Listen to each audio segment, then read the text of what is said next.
Ibu Dekan Fakultas Kesehatan Masyarakat beserta jajarannya, yang terhormat Bapak narasumber, Bapak Abdul Basit dari Premkos Provinsi Kalimantan Selatan, yang terhormat saudara-saudara sekalian peserta seminar yang berbahagia. Pertama-tama, marilah kita memanjatkan puji syukur karena pada hari ini kita masih diberi kenikmatan berupa kesehatan, sehingga kita bersama-sama dalam menghadiri acara seminar tanpa satu halangan apapun. Sholawat serta salam mudah-mudahan tetap tercurah kepada junjungan kita Nabi besar Muhammad SAW hingga di akhir zaratnya nanti. Kita semua mendapat syafaat beliau. Bapak Ibu hadirin, saudara sekalian, anak-anakku yang berbahagia, pada hari ini kita bersama-sama akan membahas satu tema yang sangat penting.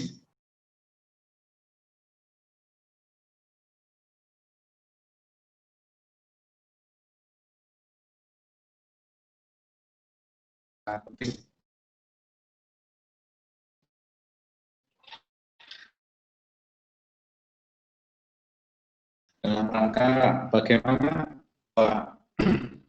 lebih sekitar 19 ke atas atau sampai 20 ke atas itu merupakan yang paling banyak berada di perguruan tinggi.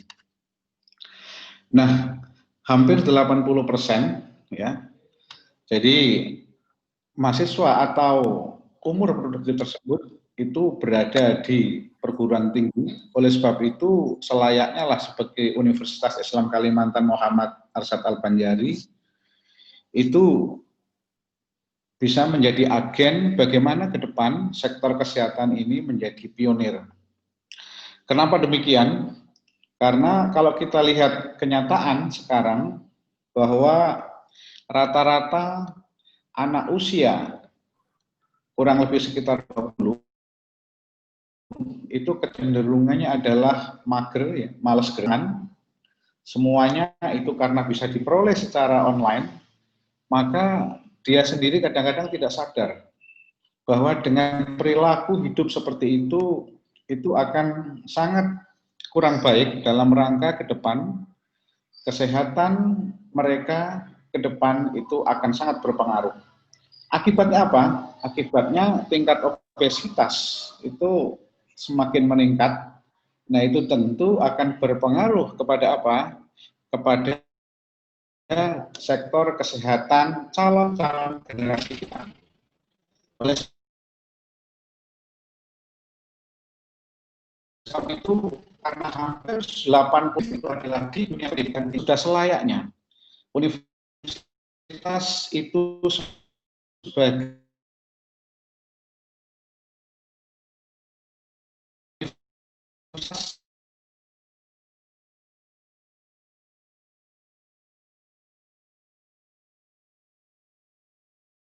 universitas itu sebagai agen perubahan dalam rangka bagaimana sehingga oleh sebab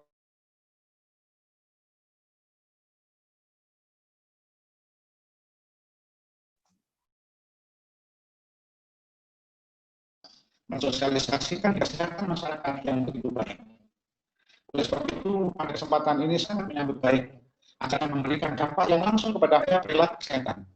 Karena kita baru tahu dengan adanya pandemi inilah sangat penting bagaimana perilaku menjaga kesehatan ke depan, generasi-generasi kita akan generasi yang baik, yang selalu menjaga kesehatan, baik kesehatan lingkungan.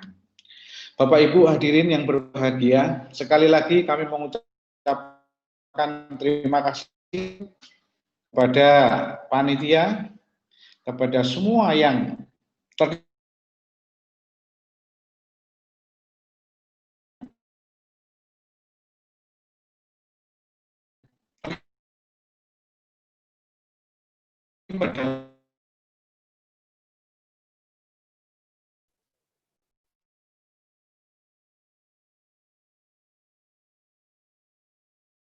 dalam seminar pada hari ini ke depan, bangsa kita ini menjadi produktivitas karena kesehatan kita tampil secara prima.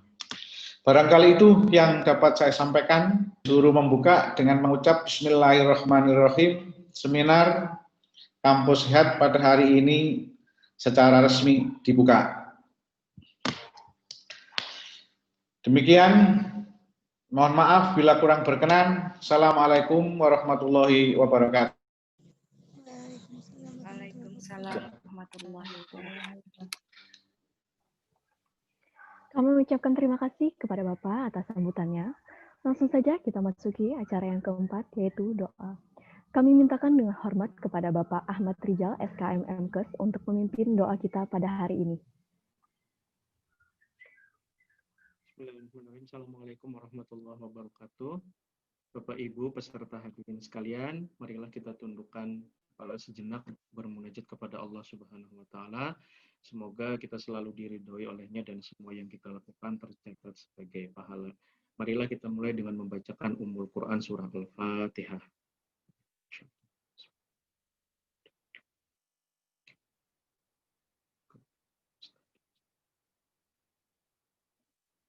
Alhamdulillahirabbil alamin hamdan yu'affi ni'amah wa yukafi mazidah.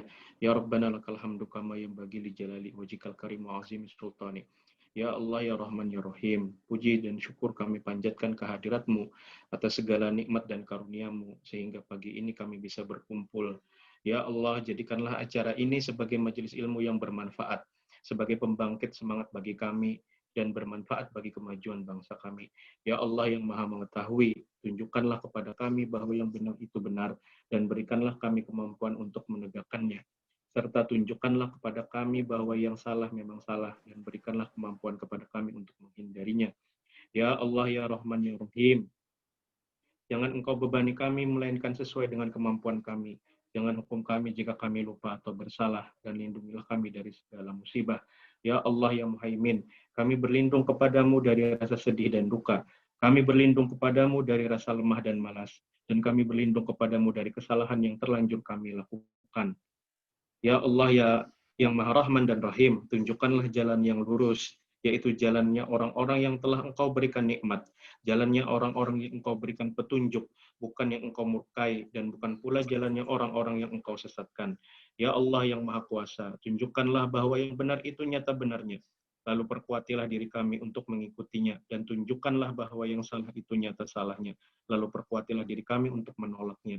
Ya Allah yang Maha Pengampun, ampunilah dosa dan kesalahan kami, dosa ibu dan bapak kami, dosa para pemimpin kami.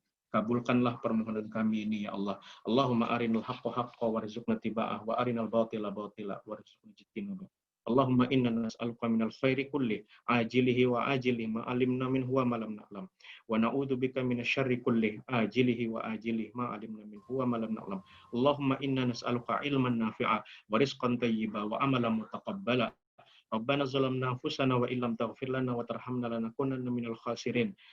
Rabbana ighfir lana wa liwalidina wa li jami'il muslimina wal muslimat wal mu'minina wal mu'minat innaka ala kulli syai'in qadir. Rabbana hab lana min azwajina wa dzurriyyatina qurrata a'yun waj'alna lil muttaqina imama. Rabbana taqabbal minna innaka antas samiul alim. Tub 'alaina innaka antat tawwabur rahim. Rabbana atina fid dunya hasanah wa fil akhirati hasanah wa qina adzabannar. Subhana rabbika rabbil izzati amma yasifun. Wassalamun ala al-mursalin. Alhamdulillah. Assalamualaikum warahmatullahi wabarakatuh. Kami mengucapkan terima kasih kepada Bapak Mohon maaf, narasumber Ibu Dekan. Ya.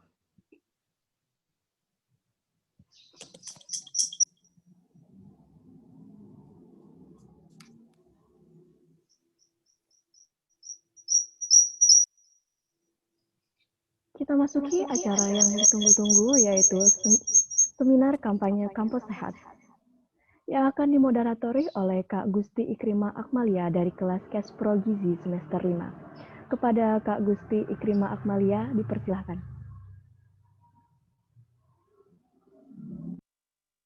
Baik. Assalamualaikum warahmatullahi wabarakatuh. Waalaikumsalam warahmatullahi wabarakatuh. Terima kasih kepada Saudari Yeni Fitri yang sudah mempersilahkan saya untuk memandu jalannya acara pada hari ini.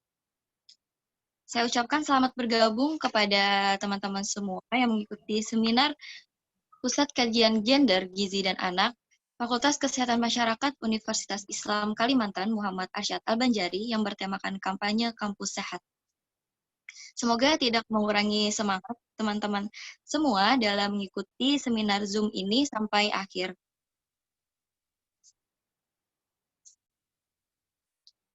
Nah, sebelum kita memasuki ke materi, alangkah baiknya kita mengenal dulu narasumber kita pada hari ini, karena ada istilah tak kenal maka tak sayang, jadi kita harus mengenal dulu nih pada narasumber kita pada hari ini.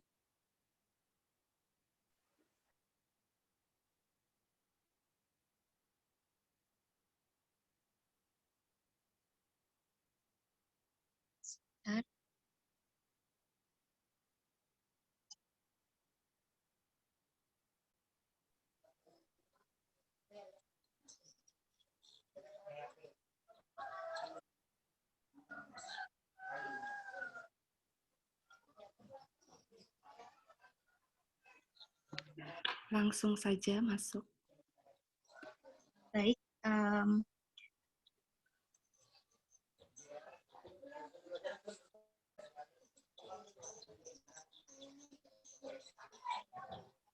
beliau adalah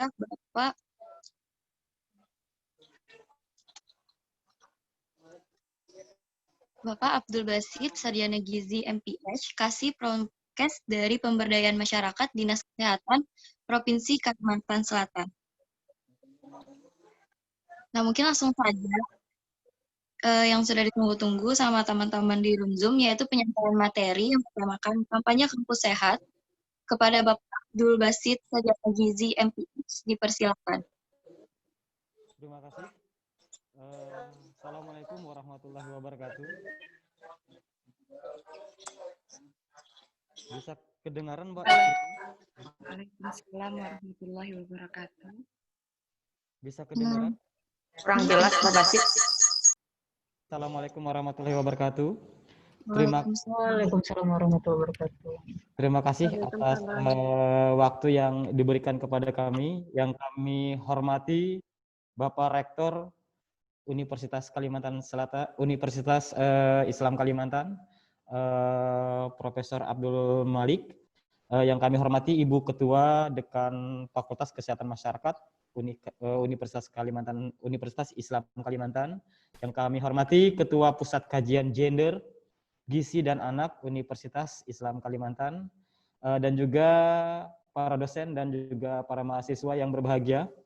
Alhamdulillah, dengan memanjatkan puji syukur kehadirat Allah Subhanahu wa taala, karena atas limpahan rahmat-Nya jualah kita di sini semua berkumpul dalam rangka untuk meningkatkan derajat kesehatan masyarakat, khususnya di tatanan pendidikan di kampus. Bapak Ibu sekalian yang kami hormati, mohon izin untuk men-share materi yang akan dipaparkan pada hari ini. Bisa terlihat materinya, Mbak Ikrimah? Ya, kelihatan, Pak. Terima kasih.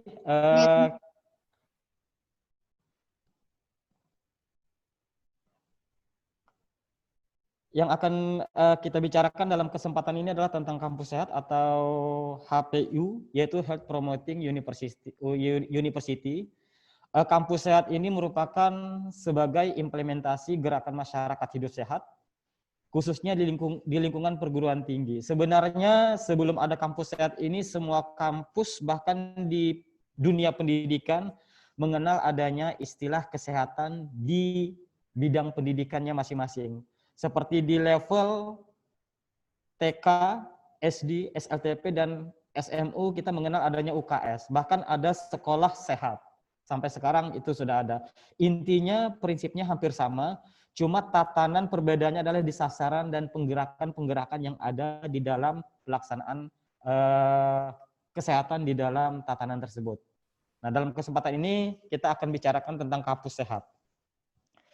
Bapak Ibu sekalian yang kami hormati,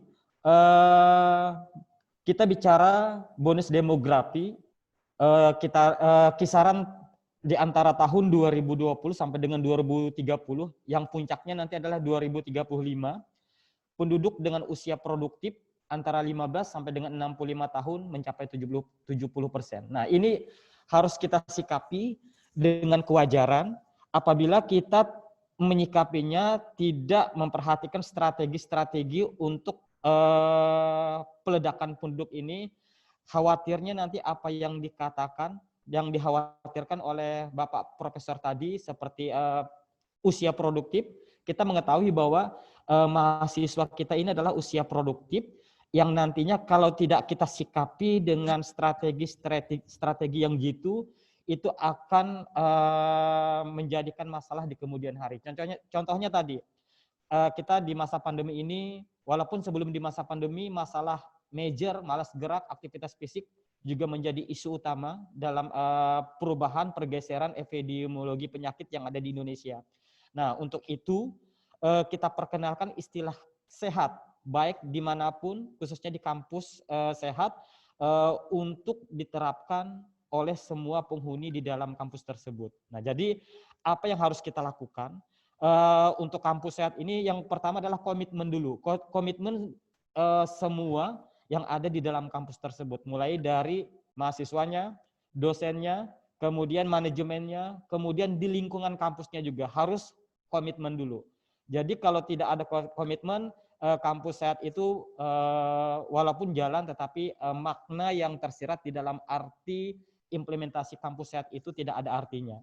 Ini Bapak Ibu sekalian yang perlu sikapi. Nanti pada 2035 puncak bonus demografi itu akan terlihat kalau strategi kita apakah jitu atau bagaimana, semuanya akan terlihat pada 2035. Nah, ini Bapak Ibu sekalian, dalam 30 tahun terakhir, tahun 1990 penyakit menular kita yang kebanyakan terdiri dari infeksi saluran pernapasan atas, tuberkulosis, diare, itu perlahan-perlahan hampir 30 tahun terakhir terjadi perubahan pola penyakit terkait dengan perilaku manusia. Contohnya tadi, perilaku manusia yang dulunya banyak penyakit menular, sekarang kita dihadapkan penyakit tidak menular sejak tahun 2010 sampai dengan sekarang. Contohnya tekanan darah tinggi, stroke, jantung, kanker, kencing manis. Bahkan penyakit tidak menular ini kalau kita lihat tidak pandang bulu. Bahkan di usia produktif pun, remaja pun sudah banyak kita temukan penyakit-penyakit yang tidak menular ini. Apalagi di masa pandemi ini, kita harapkan kampus sehat ini menjadi kampus siaga COVID. Diharapkan sangat semua tatanan baik dimanapun, contohnya kampus juga menjadi kampus siaga COVID-19. Nah, kenapa jadi disebutkan kampus siaga COVID-19? Karena kita usia produktif. Menurut WHO, kenali dirimu dulu, diri kita. Diri kita ini usia berapa? Karena yang membawa virus kebanyakan adalah usia produktif di antara 20 sampai dengan 40 tahun. Tidak bicara dengan lansia apa segala. Padahal yang banyak terkena adalah lansia. Dari mana? Ya dari usia produktif yang menularkan. Makanya diharapkan para adik-adik sekalian, dengan adanya kenali diri kita, usia kita berapa, jangan sampai membawa virus menularkan kepada orang-orang terdekat kita, terutama adalah di atas umur 40 tahun bahkan lansia. Nah, ini pergeseran-pergeseran ini kita harus sikapi, jangan sampai nanti pergeseran-pergeseran ini akan makin banyak penyakit tidak menular, prevalensinya semakin tahun semakin meningkat. Nah, ini dari transisi epidemiologi tahun 90 sampai dengan 2017, pergeseran penyakit tidak menular ini, penyakit tidak menular yang warna biru bergeser ke pergeseran ini sangat banyak sekali. Dari 39 ke 69, hampir 50% pergeseran itu terjadi adalah meningkatnya penyakit tidak menular. Akibat apa? Akibat pola hidup kita. Nah, nanti kita bicarakan kenapa kampus sehat ini kita perkenalkan ke permukaan. Nah, ini nanti akan kita sikapi bagaimana komitmen kita untuk menghidupkan kesehatan yang ada di Indonesia, khususnya di Kalimantan Selatan. Nah, Bapak Ibu sekalian, mungkin kita dari 2017 sudah mengenal adanya gerakan masyarakat hidup sehat berdasarkan instruksi Presiden, kalau nggak salah nomor 1 tahun 2017 tentang pelaksanaan gerakan masyarakat hidup sehat. Sekarang bukan gerakan-gerakan lagi, sekarang harus menjadi budaya.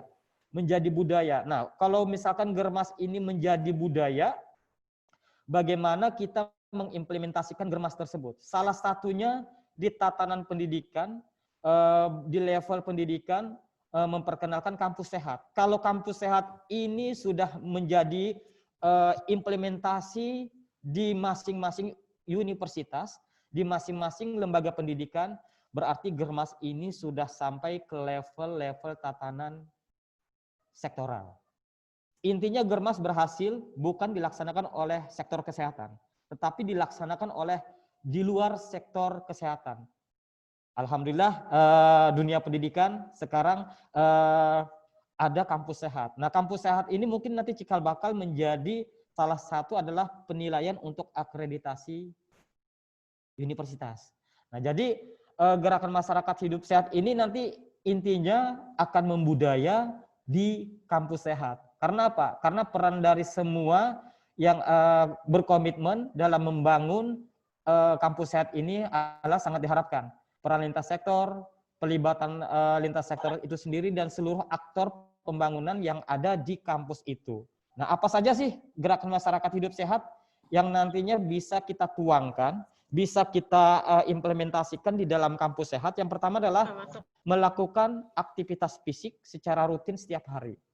Nah, makanya dipersiapkan kampus sehat ini dikatakan sudah mengimplementasi, apakah kampus itu sudah menyediakan ruang untuk pejalan kaki, ibaratnya dari mulai memarkir kendaraan, mobil, ke tempat kita bekerja itu sejauh mana langkah kita supaya kita dapat menghitung aktivitas kita rutin setiap hari. Ini juga menjadi acuan-acuan yang di dalam pembudayaan kampus sehat. Yang kedua, membudayakan konsumsi buah dan sayur setiap hari. Nah, ini juga salah satu implementasi di kampus sehat adalah kita bicara kantin sehat. Apakah di kampus tersebut menyediakan makanan-makanan yang sehat bagi penghuni kampusnya? Nah, tapi sekarang kita kan di masa pandemi, otomatis untuk melakukan hal itu mungkin kita sesuaikan dengan strategi adaptasi kebiasaan baru. Nah, ini juga kemudian melakukan pemeriksaan secara rutin. Nah, ini yang sering terlupakan. Apakah semua sasaran di kampus, mulai mahasiswa, kemudian dosennya, itu sudah melakukan check up kesehatan minimal 6 bulan sekali, setahun 2 kali. Contohnya pemeriksaan gigi Februari dan Agustus, dan juga pemeriksaan lain. Dan juga apakah semua yang diterima mahasiswa di kampus atau di universitas ada persyaratan untuk cek kesehatan. Apakah 1 kali seumur hidup dia di kampus atau bagaimana? Ini juga menjadi perhatian bagi kita. Karena apa? Kalau kampus sudah menerapkan hal-hal seperti ini, berarti kampusnya itu sudah melaksanakan implementasi gerakan masyarakat hidup sehat. Nah, ini yang tak kalah penting Bapak Ibu sekalian, adik-adik. Tidak merokok. Sekarang vape dan sebagainya, vape bukan rokok. Tapi adalah semua hal tersebut adalah yang merujuk kepada kampus sehat harus bebas asap rokok. Nah, ini juga yang kita gadang-gadangkan, karena hampir di semua universitas yang ada di Indonesia, salah satu menuju kampus sehatnya adalah yang pertama adalah kawasan bebas rokok. Kawasan bebas rokok ini bukan berarti tidak ada rokok, tetapi kita di dunia pendidikan. Contoh, jadi diri kita sendiri, mengedukasi ke masyarakat, otomatis harus mau tidak mau kampus itu bebas dari rokok. Kemudian tidak mengkonsumsi alkohol dan zat aditif lainnya, dan pengelolaan stres secara baik. Nah, ini salah satu kegiatan-kegiatan Germas, masih banyak kegiatan-kegiatan Germas yang mungkin nanti akan diimplementasikan di kampus sehat. Nanti kita perlihatkan contoh-contoh implementasi kampus sehat yang ada di Indonesia. Nah, ini Bapak Ibu sekalian, adik-adik yang kami hormati, permasalahan yang kita lihat, yang kita rasakan hampir 1 tahun, hampir 10 bulan ya, pandemi COVID-19 ini menjadi ruang kita terbatas, jangan sampai menjadi ruang terbatas. karena mungkin kita merubah strategi saja untuk beraktivitas. Nah, beban ganda penyakit yang ada di Indonesia ini mengisyaratkan kita semakin pentingnya upaya promotif dan preventif. Promosi, pendidikan, komunikasi, informasi, dan edukasi. Dan pencegahan yang dilakukan sejak dini. Sekarang kita diberi pandemi COVID. Sejauh mana kita menyikapinya, sejauh mana kita menangkalnya, ini salah satu ujian bagi kita, bagaimana promotif dan preventif kita jalan. Intinya pandemi atau COVID ini, yang penting adalah diri kita sendiri dulu. Diri kita sendiri, kemudian lingkungan keluarga kita di luar lingkungan keluarga, salah satunya adalah kampus, bagaimana kita menyikapi ini. Kampus sebagai tempat belajar dan bekerja, ini berpotensi sebagai tempat pembentukan pola hidup sehat dan sejahtera. Nah, ini tergambarkan nggak? Contohnya saja dulu, implementasi yang kita rasakan di kampus, di tempat kerja. Di masa pandemi ada perubahan nggak? Pasti ada perubahan. Masuk kantor, kemudian masuk perpustakaan, yang dulunya seperti ini, sekarang seperti ini. Ini salah satu perubahan untuk menuju kita mengimplementasikan kegiatan-kegiatan pola hidup sehat di kampus kita. Nah, sesuai dengan arti kesehatan itu sendiri, mungkin adik-adik sekalian sudah mengetahui apa itu kesehatan atau sehat. Kesehatan merupakan kondisi yang sempurna dan sejahtera dari fisik kita, mental kita, dan sosial. Dan kalau fisik kita, mental kita, sosial kita aman, apabila kita berada di dalam kampus, berarti kampus itu boleh tidak dikatakan walaupun dia tidak kampus sehat, tapi kita merasakan fisik kita aman, mental kita aman, sosial kita aman, berarti implementasi kampus sehat itu sudah jalan di kampus tersebut. Yang penting adalah implementasi yang harus kita lakukan.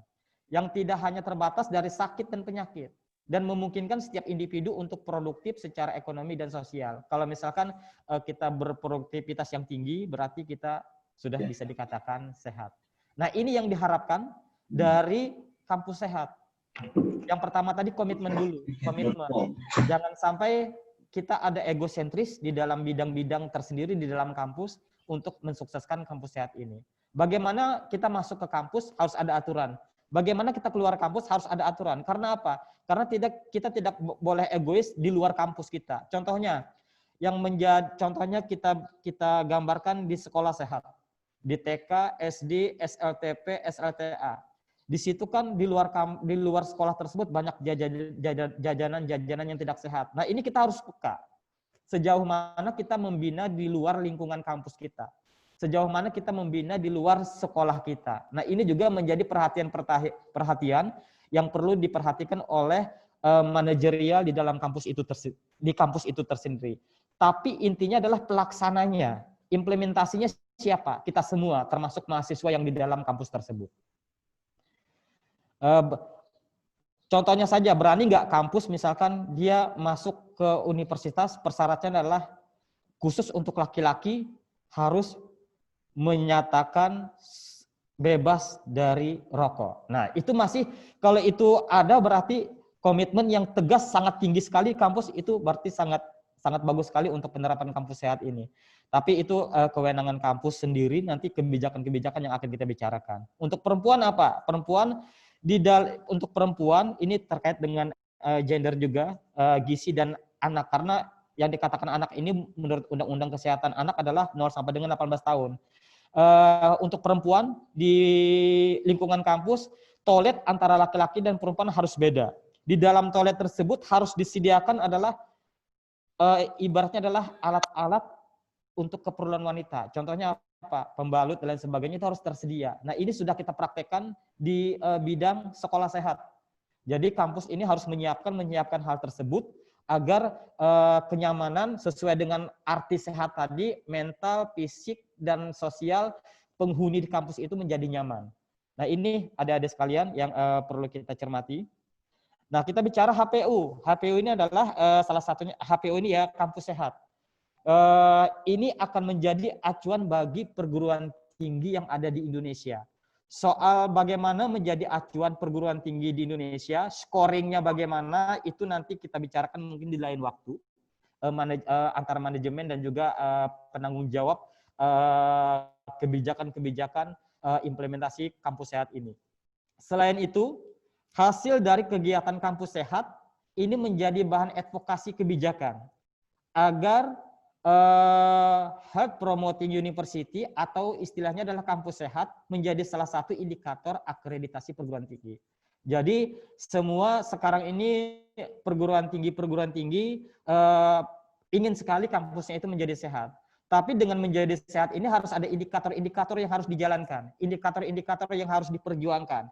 Seberapa jauh nanti hasil indikatornya itu nanti ada badan atau lembaga yang khusus nanti akan menilai sejauh mana nanti keberhasilan kampus itu bisa dikatakan kampus sehat yang mewakili nanti penilaian indikator akreditasi perguruan tinggi. Nah, Bapak Ibu sekalian, selain Germas, untuk penerapan implementasi kampus sehat ini diperkenalkan baru 7 tema. Tapi ini tidak menutup kemungkinan apa yang menjadi spesifik lokal di kampus tersebut. Jadi intinya untuk kampus sehat ini adalah membuat masyarakat kampus itu menjadi aman dari segi mental, sosial, dan fisik. Kalau sudah merasa aman, nyaman, apapun yang dilakukan di dalam kampus tersebut, itu nanti akan berhasil. Contoh, apa saja yang ada di kampus sehat?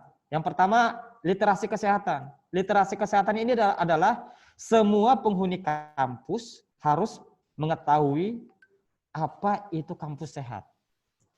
Tujuannya apa? Gunanya apa? Harus tahu. Karena apa? Ini termasuk keamanan, contohnya saja, termasuk literasi kesehatan termasuk keamanan berkendaraan, penggunaan helm, perilaku seks, interaksi sosial, dan lain sebagainya. Jadi sejauh mana keamanan di dalam kampus tersebut tercipta, ini nanti tergantung dari literasi kesehatan. Sejauh mana nanti edukasi, sosialisasi, minimal di dalam kampus.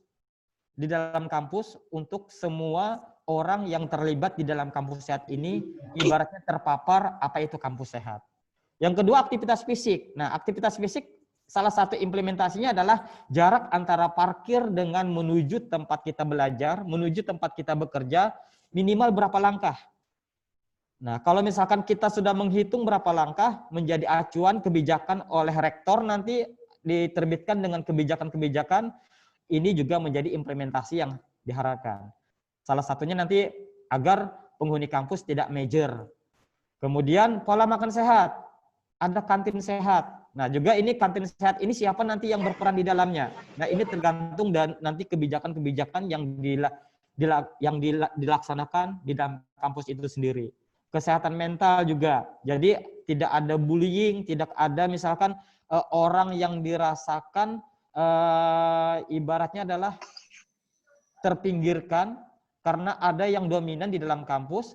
Misalnya di beberapa mahasiswa ada yang dominan mahasiswa misalkan terlalu dominan, yang lain terkesampingkan. Ini juga menjadi sehingga mahasiswa menjadi minder dan lain sebagainya. Nah, jadi ini harus diperhatikan juga. Mungkin ada konseling tentang konseling psikologi, konseling apapun yang ada di dalam kampus. Ini menjadi salah satu adalah penerapan implementasi kampus sehat yang ada.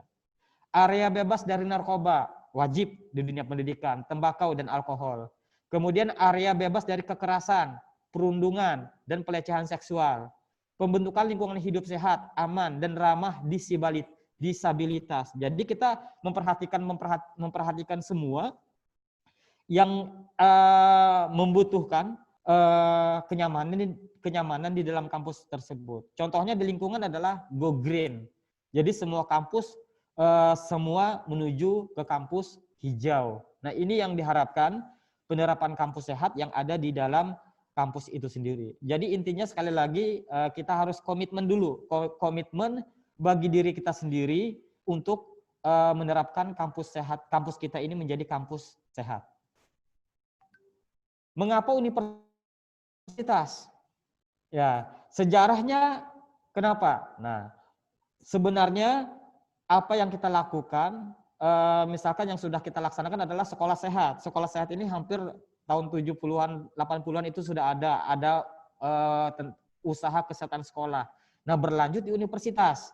Nah, jadi kenapa universitas? Yang pertama, universitas adalah berpotensi untuk melindungi dan meningkatkan kesehatan mahasiswa dan staf serta komunitas di sekitarnya. Jadi kita harus peka siapa yang harus kita libatkan di dalam kampus sehat ini, terutama harus semuanya yang ada di kampus tersebut. Yang kedua, universitas dapat menggunakan pengaruhnya di komunitas dalam rangka meningkatkan kesehatan masyarakat. Sekarang sudah ada bidang-bidang. Di sini ada pusat kajian gender, gizi, dan anak, penelitian, pengabdian masyarakat. Nah, ini hendaknya diharapkan universitas kampus sehat ini tidak mutlak harus ada di dalam kampus, tapi kegiatannya ada di luar kampus bagaimana? Misalkan mahasiswanya magang, mahasiswanya mengabdi, menjalankan pengabdian masyarakat, ini menjadi cikal bakal mensosialisasikan kampus itu menjadi sehat. Jadi jangan ego terhadap di luar lingkungan kampus. Kita bina. Contohnya di luar kampus kita ada jarak antara pedagang-pedagang atau penjual-penjual makanan-makanan yang tidak memenuhi kesehatan. Itu bagaimana menyikapinya. Jadi harus ada koordinasi, kemudian ada sifat humanis kepada lingkungan di luar kampus.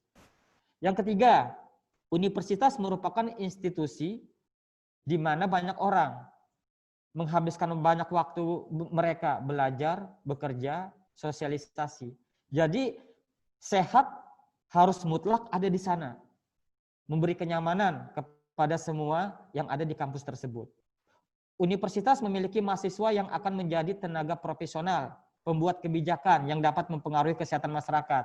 Sejauh mana dia mengimplementasikan, misalkan kuliahnya di Uniska 2 sampai dengan 4 tahun atau sampai berapa tahun, setelah dia keluar, dia menjadi agent of change nanti di luar kampusnya. Menjadi kebijakan dirinya sendiri untuk menerapkan di luar bagaimana nanti penerapan yang sudah diterapkan di dalam kampus itu tersendiri. Jadi sudah mendarah daging implementasi kampus sehat yang sudah dia jalani selama dia mengikuti perkuliahan di Uniska. Setelah keluar, inilah yang bukti bahwa kampus sehat itu sudah jalan atau terimplementasikan. Potensi dan kontribusi universitas dalam mewujudkan masyarakat sehat apa?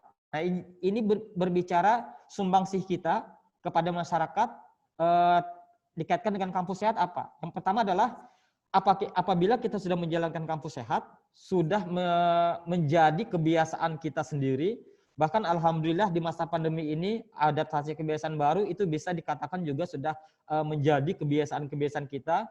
Intinya yang pertama untuk masyarakat mengkaitkan promosi kesehatan dengan pengajaran, pembelajaran, dan penelitian. Pengajaran yang dulu mahasiswanya misalkan 40, sekarang dibatasi 20. Kalau misalkan buka tatap muka pembelajarannya. Atau misalkan secara daring. Pembelajarannya, strateginya bagaimana? Penelitiannya tertuju kepada peningkatan kesehatan masyarakat. Jadi mengkaitkan promosi kesehatan untuk masyarakat. Yang kedua, pengembangan jejaring, aliansi promosi kesehatan dan penjangkauan masyarakat. Misalkan kampus bekerja sama dengan pihak swasta, kampus bekerja sama dengan organisasi yang lain, kampus bekerja sama dengan pihak-pihak yang terkait untuk memajukan kedua belah pihak, contohnya meningkatkan kesehatan yang ada di Uniska. Contohnya bekerja sama dengan siapa untuk meningkatkan derajat kesehatan masyarakat di dalam kampusnya. Yang ketiga, perlindungan dan peningkatan kesehatan mahasiswa, staf, dan masyarakat umum. Mungkin secara umum di kampus sudah tersedia poliklinik, tetapi poliklinik yang bagaimana yang bisa kita implementasikan? Apakah semuanya sudah dirasakan oleh penghuni kampusnya? Jangan-jangan kalau misalkan ke klinik cuma lagi sakit. Padahal yang diharapkan untuk poliklinik yang ada di universitas ini adalah menjangkau semua sasaran yang ada di kampus itu sendiri. Kita bicara misalkan posyandu yang ada di kampus. Tapi posyandu bicara adalah posyandu posbindu yang bisa men-screening PTM penyakit tidak menular, kemudian tentang masalah malas gerak dan sebagainya bisa dilakukan di poliklinik yang ada di kampus. Cuma nanti spesifik lokal kampus memberi kegiatan-kegiatannya itu apa. Kemudian penerapan program terkait kesehatan kerja. Nah, juga diharapkan ini. Sekarang masih ada nggak kesehatan kerja? Kesehatan kerja ini misalkan kita mau menuju ke lantai 2, ke lantai 3, tetapi tangganya misalkan licin dan sebagainya. Ini juga salah satu adalah terkait kesehatan kerja, keamanan kerja di dalamnya. Apakah sekarang masih menggunakan CPU komputer yang ibaratnya menggunakan tabung-tabung yang besar, kalau kita pegang tabung tersebut terasa panas, itu adalah radiasi. Nah, ini juga kita harus menyikapi di dalam kampus tentang kesehatan kerja yang dirasakan oleh kampus itu sendiri. Kemudian yang terakhir adalah mengembangkan teknologi ramah lingkungan untuk keberlanjutan. Ramah lingkungan intinya salah satu tadi adalah go green. Kemudian bebas asap rokok. Bagaimana nanti koordinasi dengan orang-orang yang ibaratnya adalah pecandu-pecandu rokok. Apakah nanti disediakan area-area rokok atau bagaimana? Itu nanti diserahkan ke kebijakan kampus. Tetapi kalau di dunia pendidikan harus tidak mau adalah harus tidak merokok. Nah, ini adik-adik sekalian, Bapak Ibu sekalian, tentang potensi dan kontribusi universitas dalam mewujudkan masyarakat sehat. Peluangnya apa? Kalau kita sudah mengimplementasikan kampus sehat dalam mewujudkan masyarakat sehat. Yang pertama, peluangnya adalah kolaborasi kerjasama strategis dalam mewujudkan masyarakat sehat. Ini secara tidak langsung. Contoh, semua mahasiswa yang ada di Universitas Islam Kalimantan ini berapa? Misalkan ada 3.000. 3.000 ini di FKM berapa? Mungkin di FKM ada 600 atau 1.000. Misalkan kita hitung, misalkan mahasiswa FKM ada 1.000. Peluang kampus sehat ini adalah apabila mahasiswa itu libur semester, apa yang ia lakukan selama libur. Nah, kita pengennya Kalimantan Selatan nanti mewujudkan ini. Selama mahasiswa libur, apa yang dilakukan? Nah, mungkin nanti kita bisa kerjasama, mahasiswa bisa dapat membina satu keluarga yang di dalamnya ibunya ada ibu mulai hamil sampai dia anak usia 5 tahun. Atau misalkan ada ibu hamil jaraknya sampai anak 2 tahun. Kita dengan istilah adalah 1.000 hari pertama kehidupan menjadi sasaran kita. Nah, ini secara tidak langsung mahasiswa mempunyai satu keluarga dengan memperhatikan ibu hamil sampai anak usia 2 tahun. Kalau ini mahasiswa menjadi tugasnya peka terhadap lingkungan di sekitarnya, otomatis dengan 1.000 HPK ini kita Kalsel akan berhasil.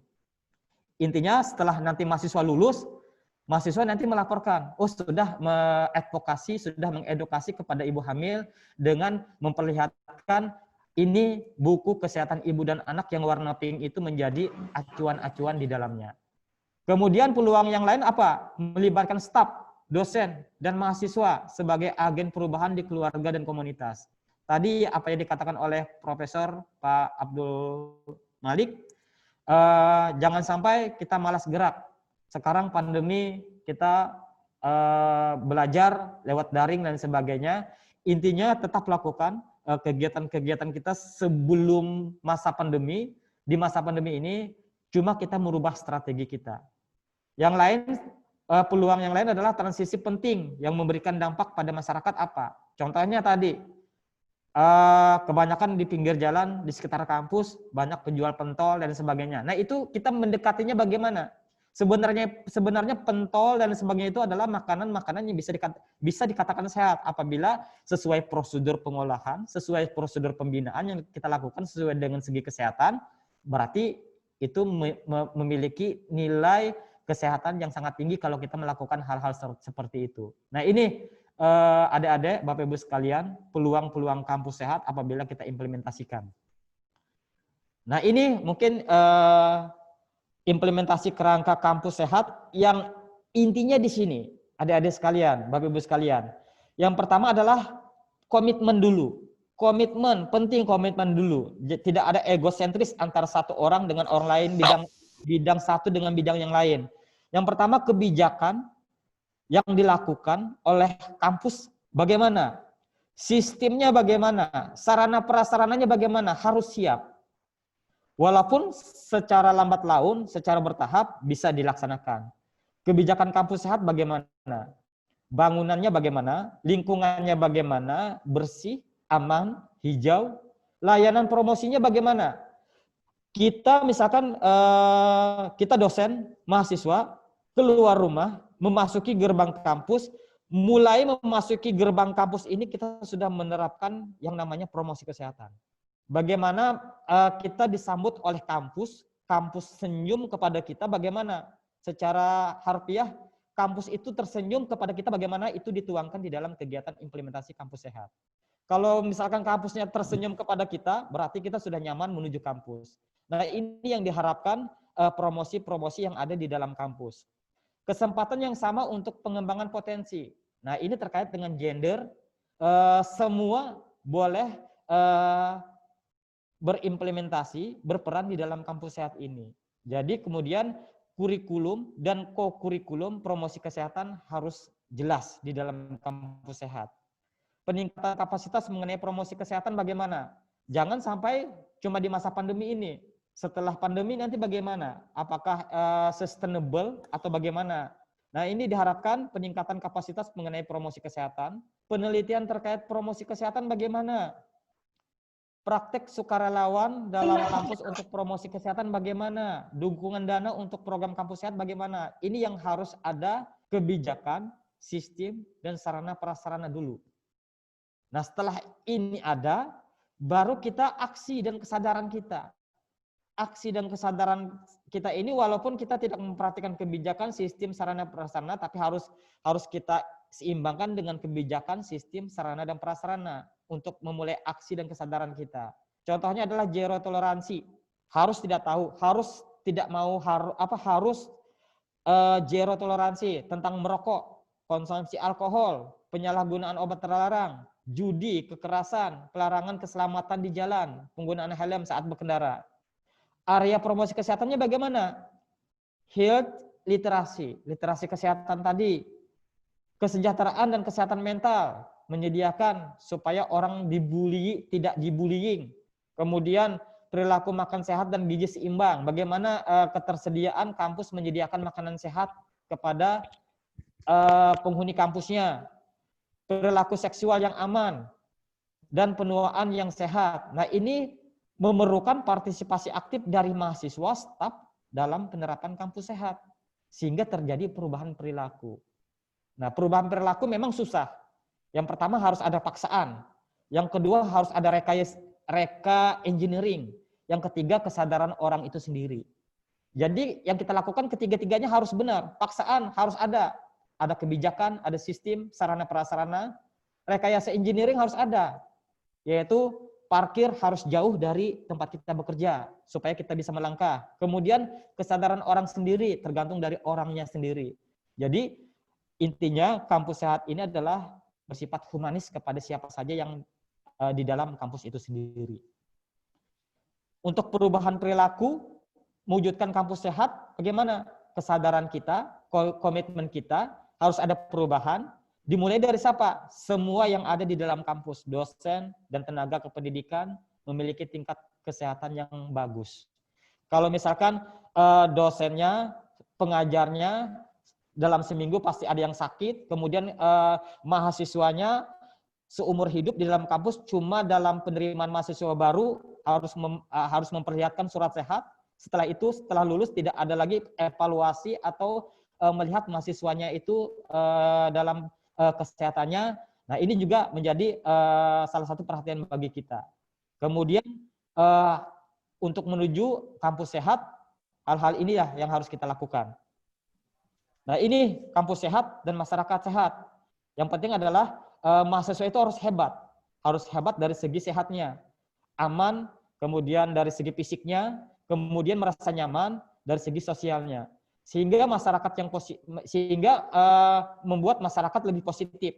Staf yang ada menjadi produktif, masyarakat lingkungan kampus menjadi positif, sehat, sehingga nanti ujung-ujungnya kita dapat menuju lansia yang menjadi sehat. Tapi jangan dikesampingkan hal-hal yang kita lakukan selama kita sudah mengimplementasikan kampus sehat nanti di lain waktu kalau kita sudah tidak ada di kampus lagi. Ini contoh implementasi kampus sehat yang ada di Indonesia. Gerakan kampus tanpa asap rokok, gedung bangunan yang aman, lingkungan aman, bersih dan hijau.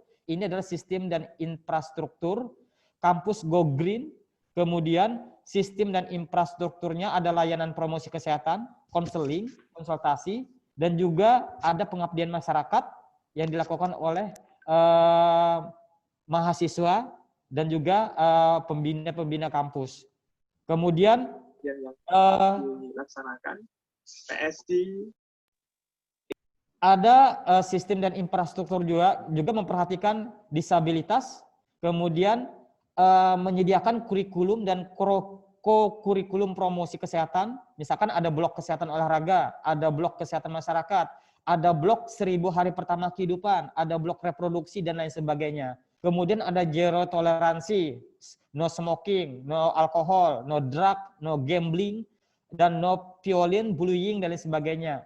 Harus ada health promosi area literasi kesehatan, ada area untuk kesehatan mental dan lain sebagainya. Dan yang terpenting adalah setiap tahun ada rencana pengembangan, ada rencana kegiatan kampus sehat. Itu di awalnya apa? Setelah kita melaksanakan, evaluasinya apa? Harus dievaluasi minimal dua kali dalam setahun. Contoh UMY Yogyakarta, selamat datang di kampus tanpa rokok. Nama kampusnya adalah kampus Senyum Taman. Jadi kampusnya kampus sehat, nyaman, tertib, dan aman. Ini mereka ada indikator tersendiri untuk menilai. Indikatornya apa? Kampus sehat, nyaman, tertib, dan aman. Kampus senyaman teman. Kampus tanpa rokok, kampus bersih dan hijau, kampus ramah bagi disabilitas, kampus tertib, aman, dan nyaman. Indikatornya apa? Untuk mengevaluasi penerapan kampus sehat ini.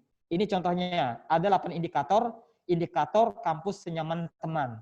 Ini sudah dipraktekkan di UMY Yogyakarta. Mewujudkan kampus bebas asap rokok, mewujudkan kampus bersih dan hijau, tertib dan aman, dan lain sebagainya. Ada 8 indikator. Kampus tanpa rokok, kampus yang humanis.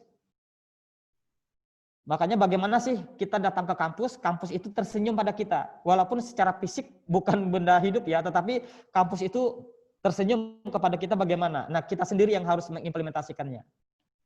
Kampus sehat, bersih, dan bebas asap rokok. Di tempat parkir, motor aja dijaga, apalagi kesehatanmu. Nah, ini juga salah satu promosi-promosi kesehatan yang ibaratnya adalah bukan kita yang bicara, tetapi adalah rekayasa engineering yang bicara. Jadi ini salah satu adalah merubah perilaku kita. Kendaraannya diparkirkan, rokoknya dimatiin, kesehatanmu dipikirkan. Nah, jadi ini ada salah satu rekayasa engineering yang dapat merubah perilaku kita. Candu belajar lebih asik daripada candu merokok. Nah, ini toilet, boleh bernyanyi di dalam toilet, tapi tidak boleh merokok. Mau sambil nyanyi, baca, chattingan, terserah, asal jangan sambil merokok. Ini di toilet, salah satu penerapan kampus sehat sesuai untuk merubah perilaku adalah lewat rekayasa engineering. Berisik aja nggak boleh, apalagi merokok. Ini di perpustakaan, apalagi di zaman pandemi sekarang kan, bagaimana di tempat-tempat perpustakaan, di tempat-tempat lain juga itu harus difleksibelkan strategi di masa adaptasi kebiasaan baru. Nah, kampus senyaman teman, ngumpul seru bebas asap rokok. Misalkan di mana ada tempat-tempat nongkrong di dalam kampus. Keluarkan ide bukan asapnya. Jadi intinya adalah ini yang memberikan sifat humanis kepada orang yang menjalankan kebijakan-kebijakan di dalam implementasi kampus sehat. Jangan racunin makananku dengan asap rokokmu. Nah, ini juga lift, kalau ada lift. Ini pejalan kaki, kesehatan bekal meraih masa depan, lawan rokok mulai sekarang. Nah, yang penting ini, terakhir Bapak Ibu sekalian, adik-adik, harus ada satgas, harus ada pengawas di dalam kampus sehat. Kalau misalkan tidak ada satgas, yang penting diri sendiri dulu. Kita harus jaga satgas diri kita sendiri. Misalkan satgasnya siapa? Tingkat prodi, mahasiswa, tendik, dosen, security, tingkat unit kerja lainnya. Atau kalau perlu adalah di luar kampus itu ada satgasnya juga. Jadi supaya lebih include di dalam penerapan secara maksimal di dalam penerapan kampus sehat. Mungkin itu saja Mbak Ikrima dan Bapak Ibu sekalian, adik-adik sekalian. Mudah-mudahan dengan adanya kampanye kampus sehat ini menjadi peluang bagi kita untuk meningkatkan derajat kesehatan masyarakat kita, terutama untuk diri sendiri dulu di masa pandemi ini. Kenali diri kita, kenali orang lain, kenali lingkungan kita dengan cara 3M. Tetap memakai masker, tetap jaga jarak, dan sering cuci tangan pakai sabun. Kami akhiri dengan ucapan Assalamualaikum warahmatullahi wabarakatuh. Waalaikumsalam warahmatullahi wabarakatuh. Terima kasih kepada Bapak Abdul Basit. Masya Allah sekali, luar biasa pembicara kita pada hari ini. Bukan hanya kampus sehat saja yang dibahas, tapi juga peranan kemahasiswaan dan peran sebagai lulusan SKM juga dibahas. Mungkin langsung saja kita masuki sesi tanya jawab. Dipersilakan kepada teman-teman yang ada di Zoom untuk bertanya. Boleh di raise hand atau lewat room chat bisa dipersilakan.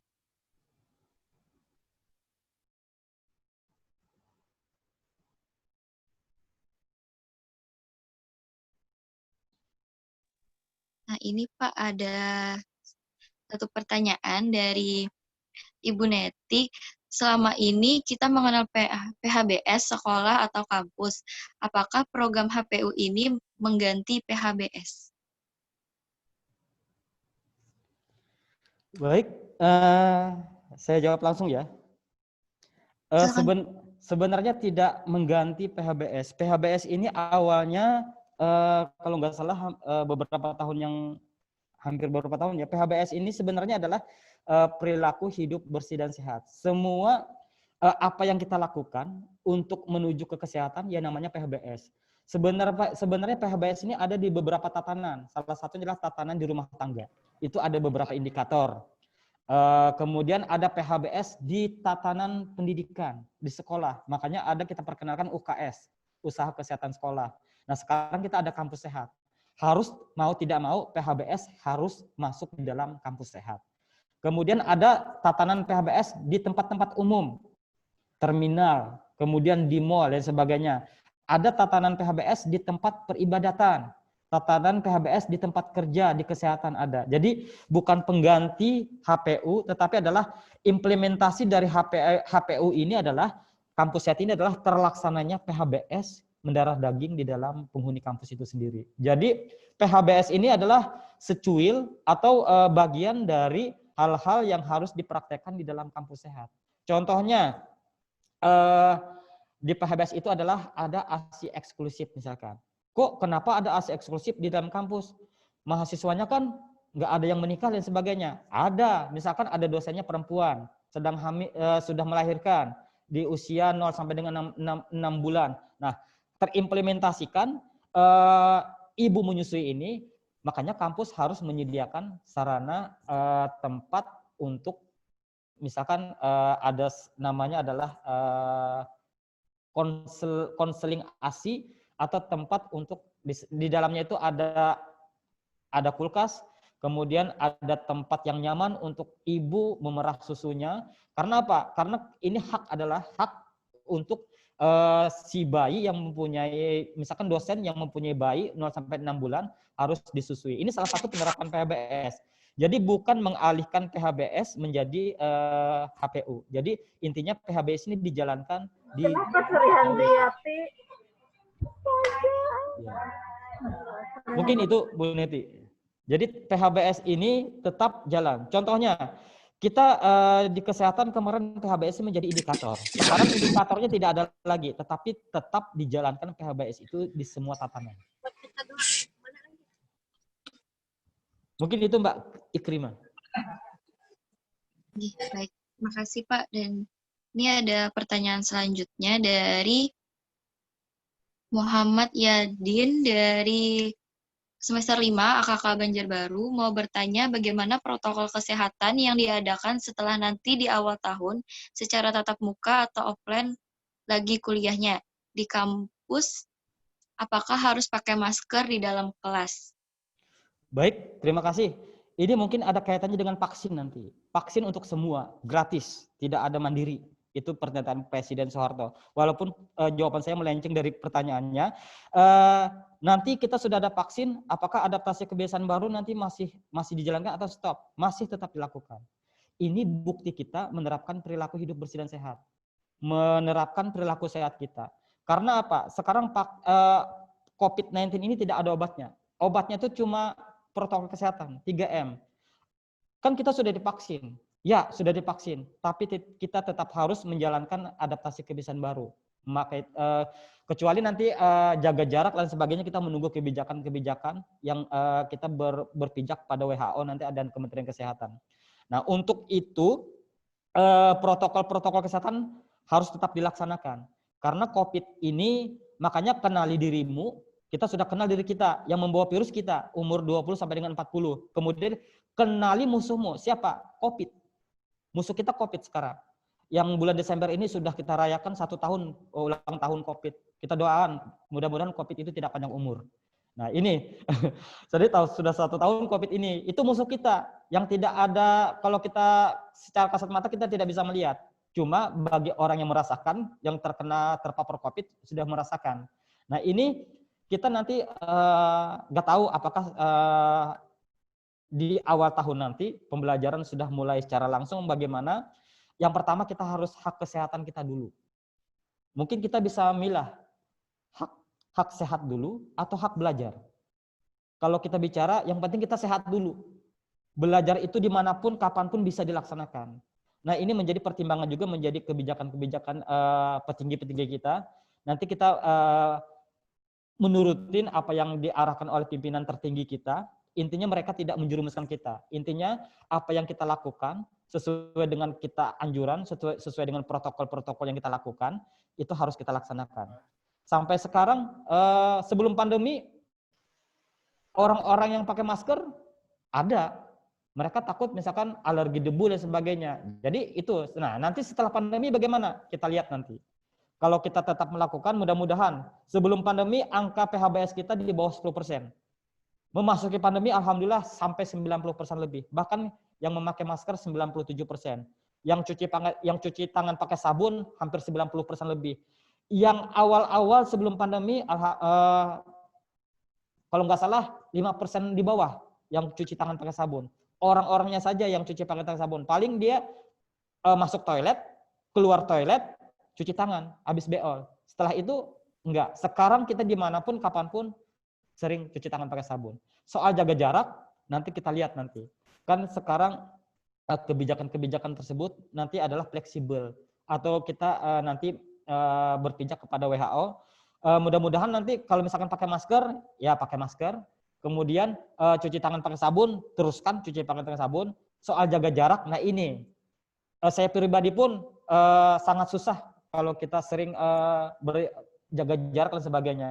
Pengennya ingin akrab sama teman, ingin mudah-mudahan nanti di kebijakan-kebijakan lainnya setelah kita divaksin, kemudian penularan sudah kita minimalkan dengan adanya vaksin. Karena apa? Karena vaksin ini nanti untuk kita. Vaksin untuk orang sehat umur 18 sampai dengan 59 tahun. Jadi intinya gratis nanti. Yang diutamakan siapa vaksin ini? Yaitu tenaga kesehatan, TNI dan Polri, orang-orang yang berhubungan langsung dengan publik, termasuk para dosen, pengajar, itu langsung menjadi prioritas mendapatkan vaksin. Karena apa? Yang langsung berhubungan dengan masyarakat, kemudian guru, kemudian tokoh agama, kader kesehatan dan sebagainya. Intinya orang-orang yang berada dekat dengan publik itu nanti menjadi wajib sasaran utama untuk vaksin. Intinya di masa pandemi dan di masa nanti setelah pandemi, sebelum pandemi kita beda di masa pandemi. Nah setelah pandemi bagaimana? Mudah-mudahan juga nanti akan berbeda, tetapi intinya tetap kita menjaga pola hidup kita supaya lebih baik. Karena apa? Perubahan perilaku ini karena paksaan, rekayasa engineering, dan juga kesadaran kita sendiri. Mungkin itu Mbak Ikrina. Baik Pak, ini tadi ada saudara dari Daniel Saputra yang ingin bertanya. Boleh di-unmute mic-nya, silahkan. Oke, terima kasih Mbak Ikri. Permisi Pak, Assalamualaikum warahmatullahi wabarakatuh. Di sini saya Daniel, salah satu mahasiswa dari Universitas Islam Kalimantan. Nah, di sini dari pemaparan Bapak tadi tentang materi di slide itu benar-benar menambah wawasan kita juga. Nah, dan juga ini berkaitan dengan kampus saya sendiri. Saya mau bertanya dua hal ini. Bagaimana sistem seperti yang tadi itu kampus sehat itu bisa diimplementasikan di dalam kampus kampus itu sendiri, dan juga apa strateginya untuk mengimplementasikan dari program tersebut. Kemudian yang kedua, apakah ada sebuah standar untuk kampus sehat itu sendiri? Karena kan setiap kampus itu memiliki bangunan mungkin yang berbeda, lingkungan yang mungkin berbeda-beda. Nah, bagaimana untuk standar kampus sehat itu sendiri? Seperti itu, Pak. Sekian dari pertanyaan saya. Terima kasih. Terima kasih Mas Daniel dan juga adik-adik sekalian, Bapak Ibu sekalian. Intinya sistem kampus sehat tadi sudah kita bahas. Untuk merubah, intinya adalah melakukan perubahan perilaku. Di dalam kampus sehat ini intinya melakukan perubahan perilaku. Yang sebelumnya kita jorok harus bersih. Itu dulu. Yang sebelumnya kita selengean menjadi bagus. Nah, intinya komitmen pribadi dulu, komitmen lingkungan, dan komitmen semua kampus. Intinya itu dulu, komitmen. Nah, implementasinya bagaimana? Implementasinya kebijakan-kebijakan yang dituangkan oleh kampus. Jadi tidak bisa memaksakan. Tadi Universitas Islam Indonesia Jogja, UMY Jogja, itu sudah mengimplementasikan kampus sehatnya dengan Go Green, kemudian kampus tanpa rokok dan sebagainya. Salah satu implementasinya adalah menerapkan gerakan masyarakat hidup sehat, menerapkan pola hidup bersih dan sehat, perilaku hidup bersih dan sehat PHBS. Nah, kalau misalkan kampus tidak mewajibkan merokok, ya tidak harus merokok. Kemudian kampus setiap 6 bulan sekali semua penghuni kampus harus sehat. Dibuktikan dengan apa? Harus ada pemeriksaan. Nah, kalau ada pemeriksaan kesehatan, kampus menyediakan poliklinik untuk pemeriksaan. Masa kalah kampus sama dengan UKS, sekolah SD, SLTP, SLT, mereka ada PMR, mereka dan sebagainya. Masa kampus nggak bisa? Nah, ini yang diharapkan. Sekarang juga kampus mulai ada SBH ya, Saka Bakti Husada. Di sana diajarkan P3K, diajarkan tentang kesehatan, pola hidup sehat dan sebagainya. Nah, di sini menjadi sasarannya. Ini salah satu implementasi. Implementasi ini bisa rencana, bisa aksi, kesadaran tadi, dan bisa evaluasi. Rencana tertuang dalam hitam di atas putih. Ada rencana kegiatannya. Kemudian kesadaran aksi apa? Dilaksanakan oleh penghuni kampus. Contohnya, kalau ke kampus harus pakai sepatu. Ke kampus tidak boleh merokok. Di masa pandemi di kampus tidak ada jual makanan. Karena takut kalau ada penularan COVID-19. Harus bawa makan sendiri. Bawa enggak makanan sendiri? Nah ini, makanya implementasi yang ada adalah adanya Satgas kampus. Siapa yang menjadi Satgas? Itu kewenangan kampus yang nanti akan memilih. Kemudian implementasinya apa saja? Contohnya tadi, toilet terpisah antara laki-laki perempuan. Di dalam toilet perempuan harus tersedia pembalut. Kemudian di tempat poliklinik harus tersedia tablet tambah darah mandiri. Untuk siapa? Untuk perempuan.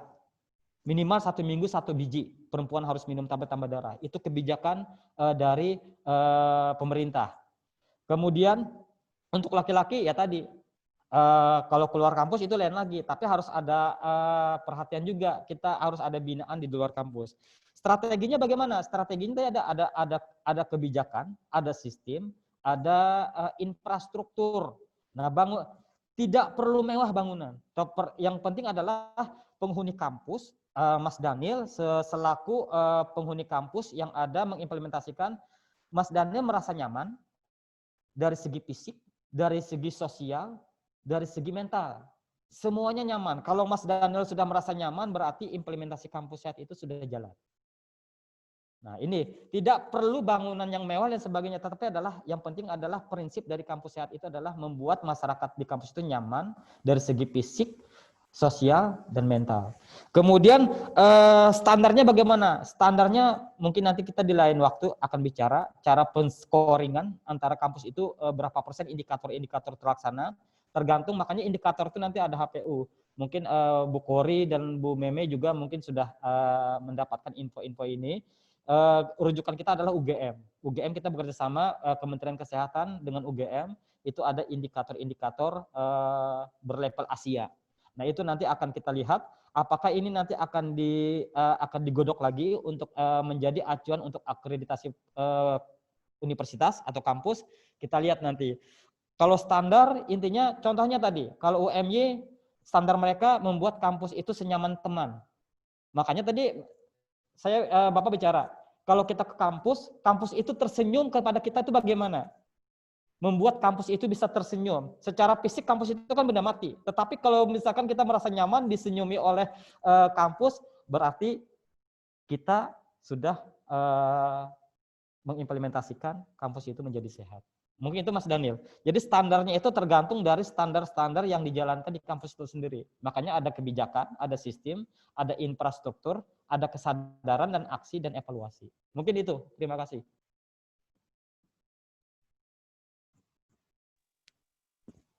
Terima kasih Pak. Gimana Saudara Daniel, apakah bisa dimengerti? Baik Bapak, terima kasih atas jawabannya. Terima kasih Mbak. Iya. Nah, ini juga ada pertanyaan lagi Pak dari Bapak Rijal, izin bertanya. Banyak beredar info-info hoax atau berita bohong terkait penanganan COVID-19 dan lain-lain, sehingga beberapa masyarakat menjadi abai dengan adanya info tersebut. Bagaimana saran Bapak kepada mahasiswa selaku agent of change mengatasi masalah tersebut, khususnya mahasiswa dari FKM? Gini, mahasiswa FKM berarti lulus bertitel kesehatan. Harus dari diri sendiri dulu. Intinya komitmen diri sendiri dulu. Makanya slogan sekarang COVID-19 ini adalah pencegahannya adalah ingat pesan ibu. Tagline ingat pesan ibu.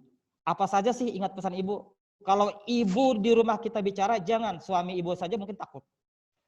Ingat pesan ibu. Kita sebagai agent of change, FKM harus sebagai agent of change. Harus menjadi guru di masyarakat. Jangan kita memulai suka kerumunan. Sekarang makanya kita miris melihat protokol-protokol kesehatan kita sekarang sudah mulai kendor. Makanya lihat saja kita di Dinas Kesehatan ada beberapa mobil sudah kita tulisin jangan kendor 3M. Jangan kendor. Intinya jangan kendor. Walaupun nanti ada vaksinnya tetap jangan kendor.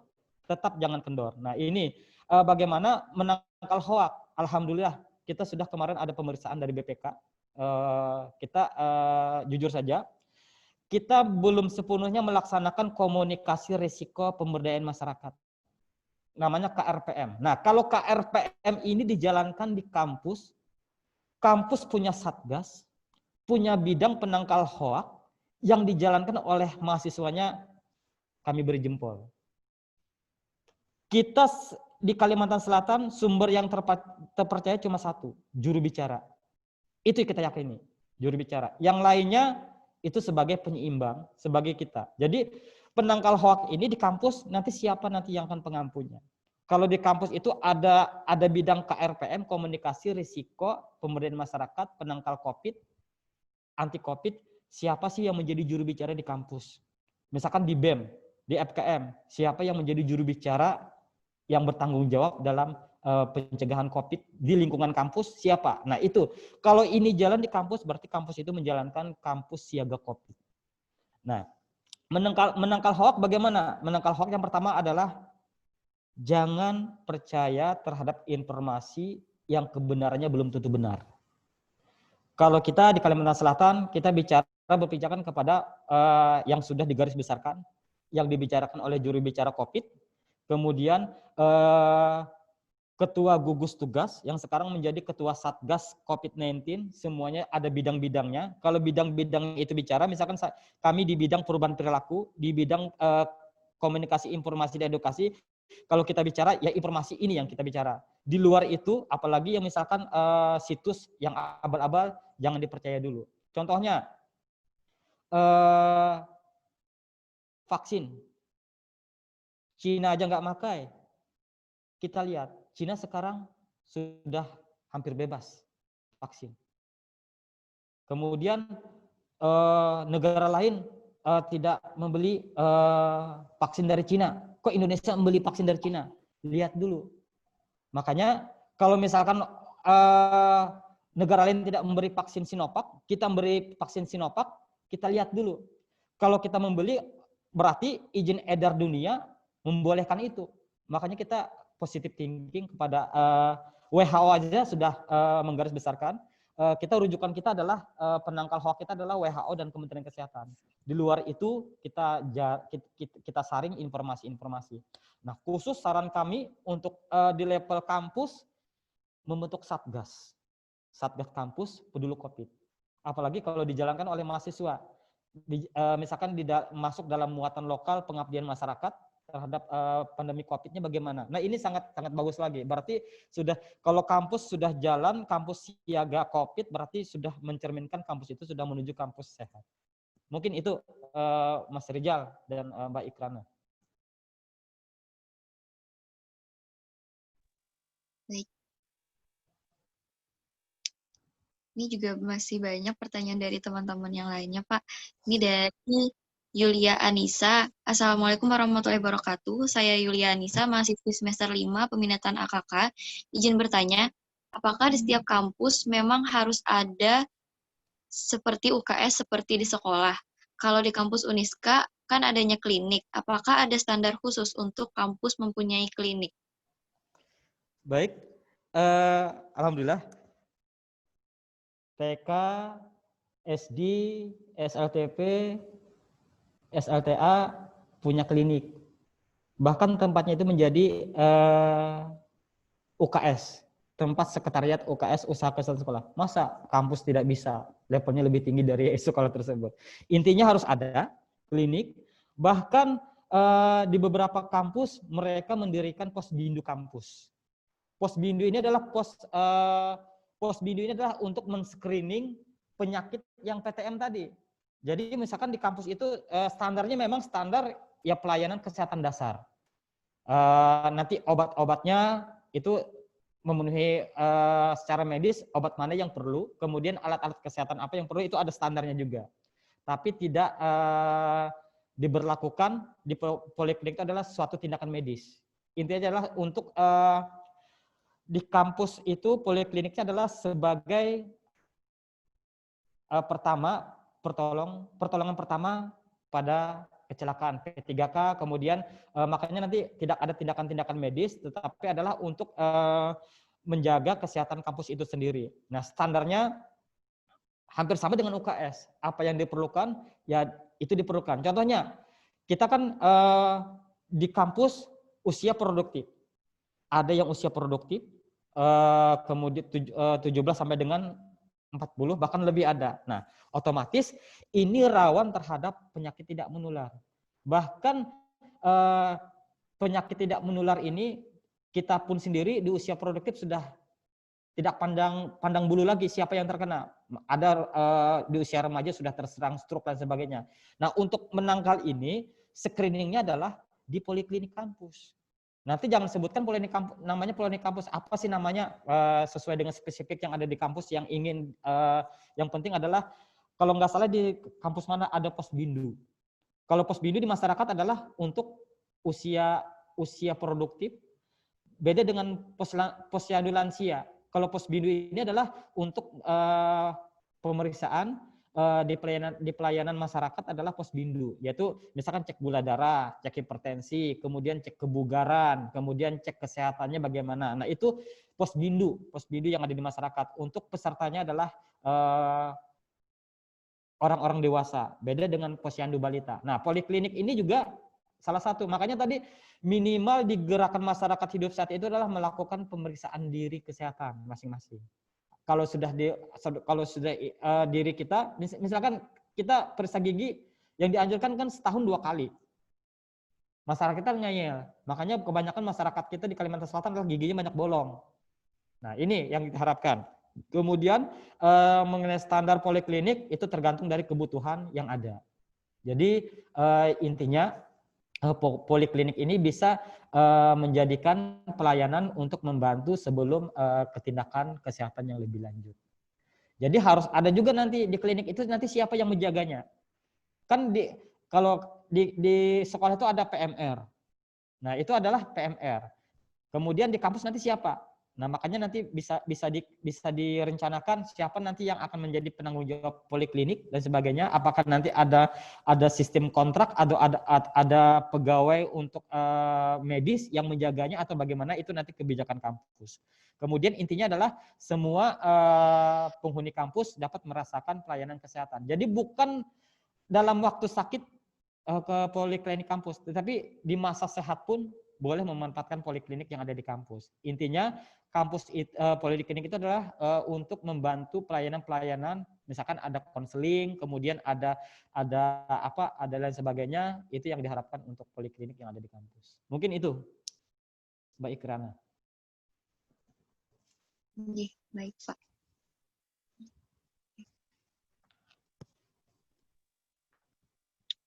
Ke pertanyaan selanjutnya lagi, Pak. Silakan. Ini dari Muhammad Iqbal. Karena kita bergerak pada bidang ilmu kesehatan masyarakat, saya ingin bertanya sejauh mana upaya promotif dan preventif terkait penyakit menular maupun penyakit tidak menular yang sudah Pak, dan seberapa efektifnya upaya promotif preventif tersebut. Terima kasih. Baik, Mas Iqbal, tentang promotif preventif. Sekarang tujuan kita kesehatan adalah promotif preventif. Mempromosikan edukasi hidup sehat, pencegahan. Karena pencegahan lebih penting daripada pengobatan. Kalau sudah pengobatan, kita pasti memerlukan biaya yang paling banyak.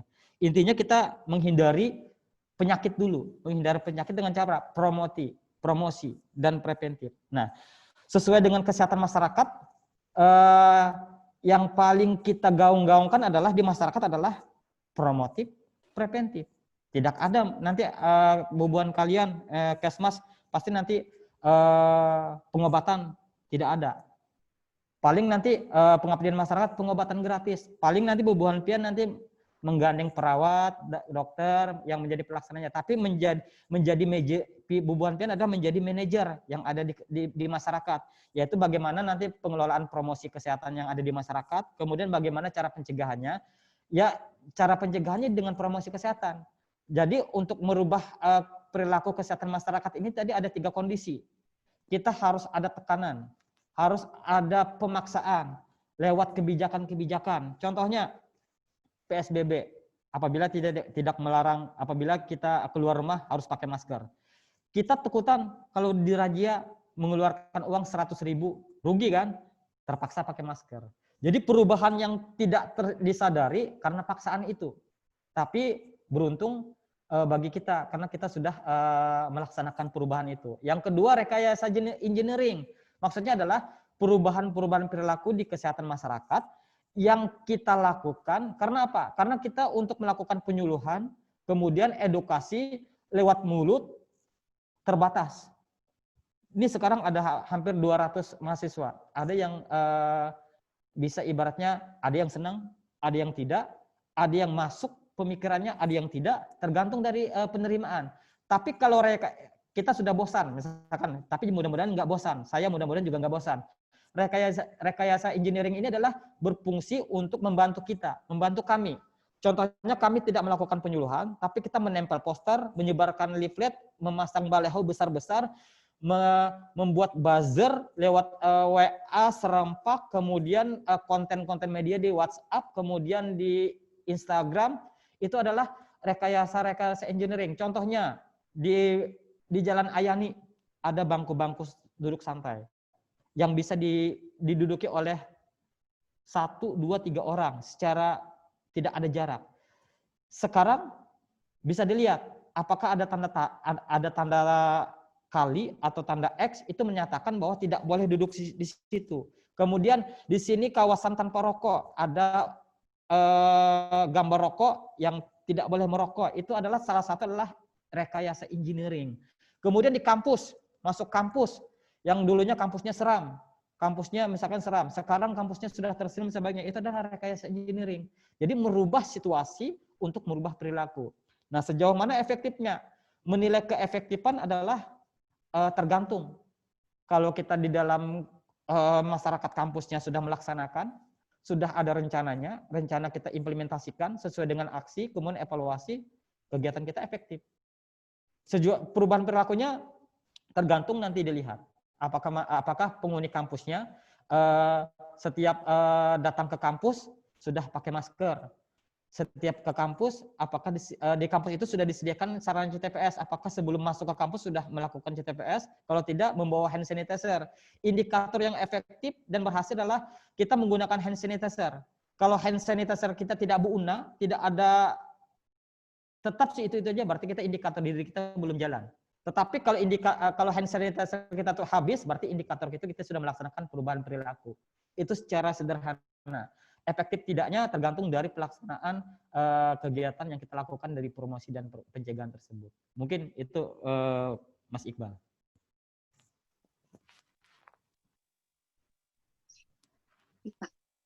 Ini selanjutnya dari Dikirio Arnanda.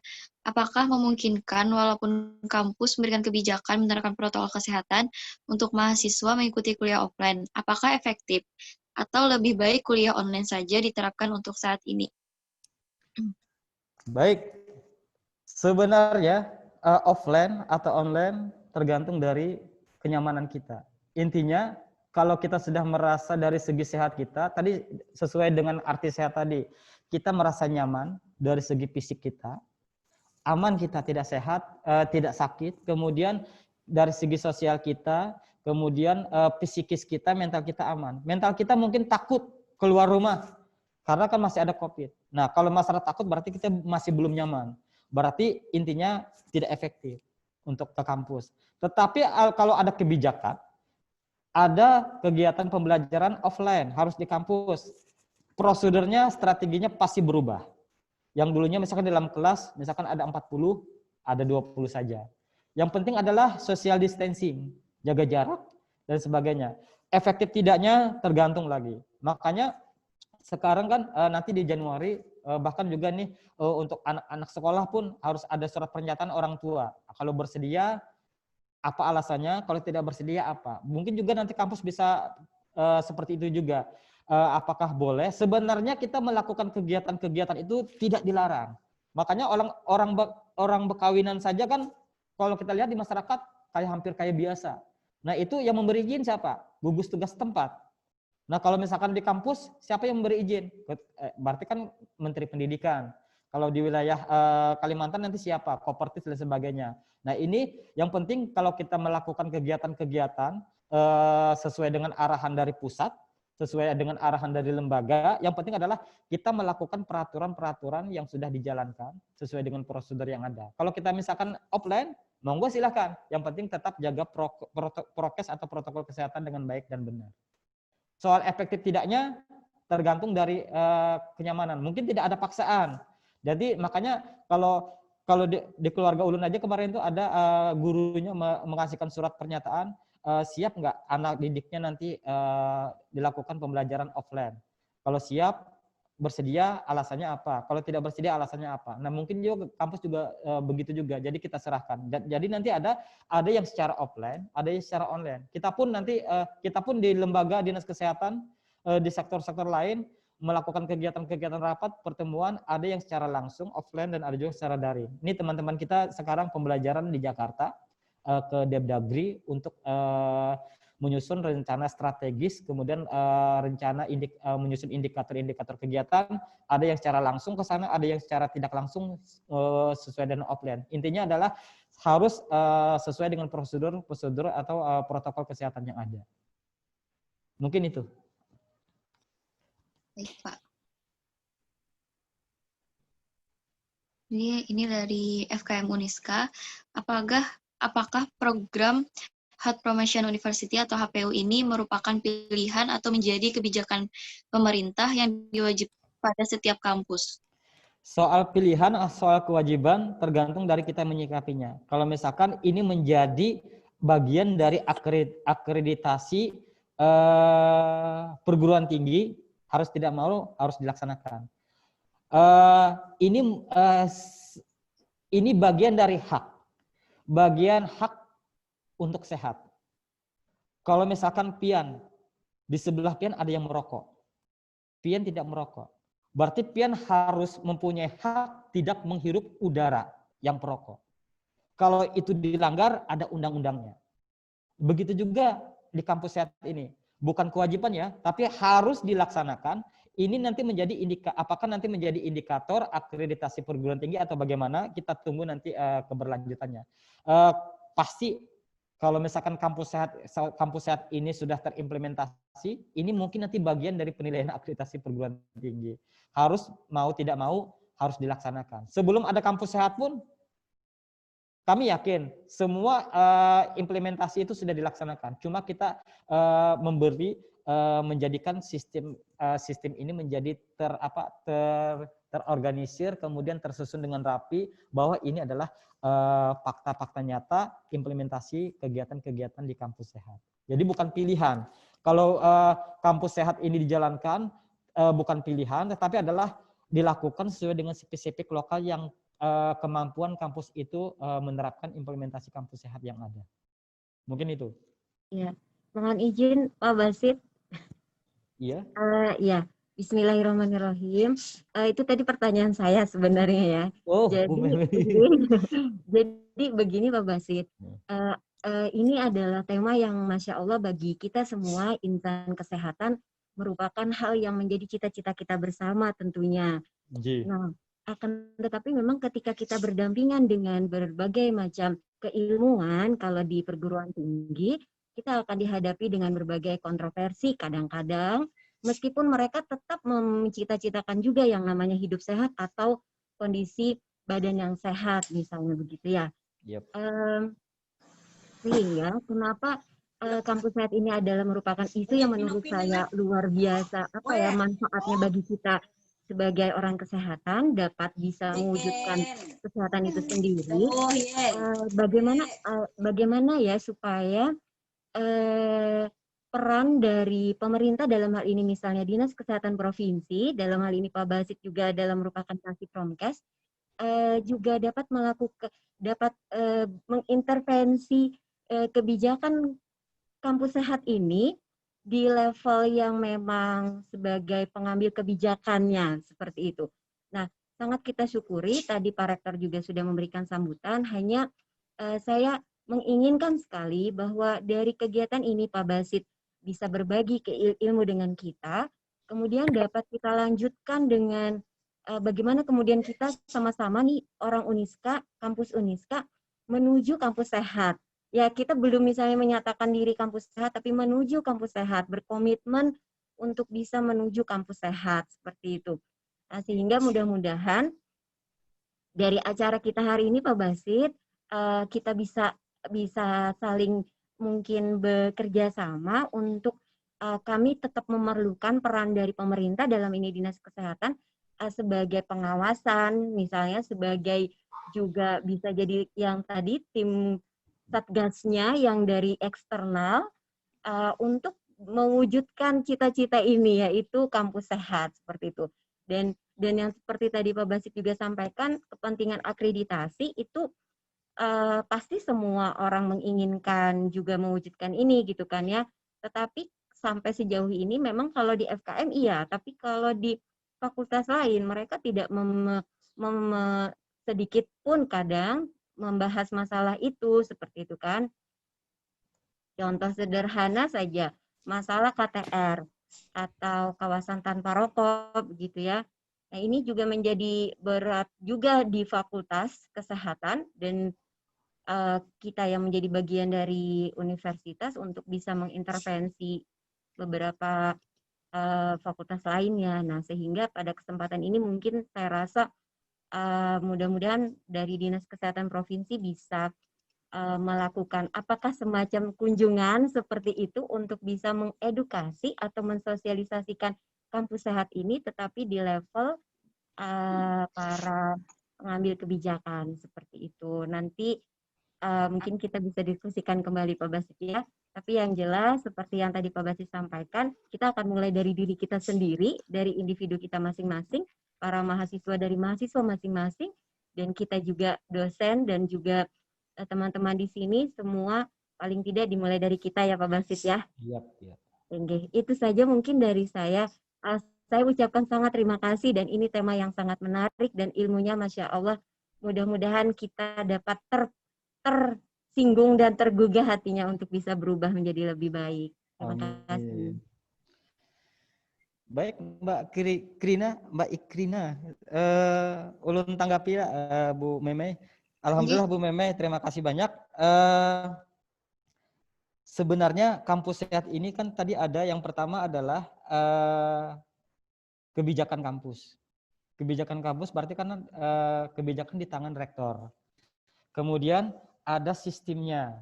Kemudian ada infrastrukturnya. Itu yang pertama, disiap itu dulu. Nah, di dalam kampus sehat ini yang paling banyak adalah promosi dan preventif. Nah, acuan kita untuk promosi kesehatan, Bu Meme dan Bapak Ibu sekalian, adik sekalian adalah yang pertama advokasi harus jalan kepada siapapun di bidang-bidang manapun, di fakultas manapun. Yang kedua bina suasana, kemudian pemberdayaan. Ada 3 strategi untuk mencapai keberhasilan untuk promosi kesehatan dan pencegahan. Salah satunya ini yang kita bawa untuk strategi kampus sehat di segi promosi kesehatannya untuk mensosialisasikan, mengadvokasikan kepada siapa saja. Intinya adalah kebijakan yang digarisbesari oleh Pak Rektor untuk ke bawahnya. Nah, insya Allah Bu Meme, Bu Kori kita bantu. Nanti untuk kegiatan ini, alhamdulillah di kesehatan sendiri kita ada raperda kesehatan. Alhamdulillah tadi kan di sini Germas. Germas itu ada kegiatan-kegiatannya. Kita sudah masuk di raperda, rancangan peraturan daerah kesehatan. Mood itu blek semua kegiatan-kegiatan Germas promosi kesehatan ada Germas di sana. Ini menjadi payung bagi kita. Sasaran siapa? Semua tatanan masyarakat yang ada, termasuk pendidikan. Makanya UKS dari sekolah sehat UKS sekarang di bawah sektornya adalah kesejahteraan sosial. Kalau nggak salah di Setda, di sekretaris daerah itu yang membawahi sekolah sehat. Nah, nanti kita akan diskusi juga kepada mereka.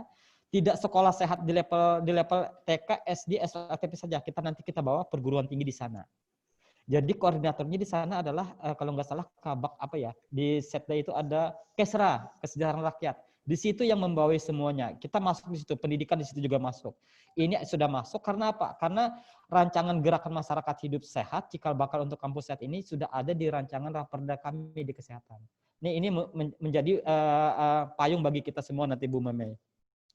Untuk selanjutnya mungkin nanti kita kan sudah pernah MOU ya Bu Meme ya, kita nanti tetap kita menjadi Bu, kalau menjadi pengawas kita harap Bu ya, tapi enggak, kita menjadi mitra saja Bu, mitra, karena di tempat kami tidak ada pengawasan dan sebagainya, kita adalah sebagai mitra. Karena kalau misalkan Bubuhan pian bermitra kepada Ulun berhasil mendapatkan indikator 1, yaitu kerjasama sama organisasi dan pendidikan. Dan jadi ini termasuk indikator Ulun. Kalau kita sudah MOU dan sebagainya, kita akan nanti dengan leluasa untuk mensukseskan kampus sehat ini. Kemudian setuju di kampus ada satgas, kita juga nanti eksternal di dinas kesehatan juga sebagai sistem ada satgas juga. Karena di bidang Ulun ada bidang KIE yang mengawasi semua kegiatan-kegiatan di luar kesehatan tentang pelaksanaan protokol kesehatan, termasuk di dunia pendidikan. Di lembaga-lembaga SKPD lain, di instansi lain, juga kita melakukan pengawasan.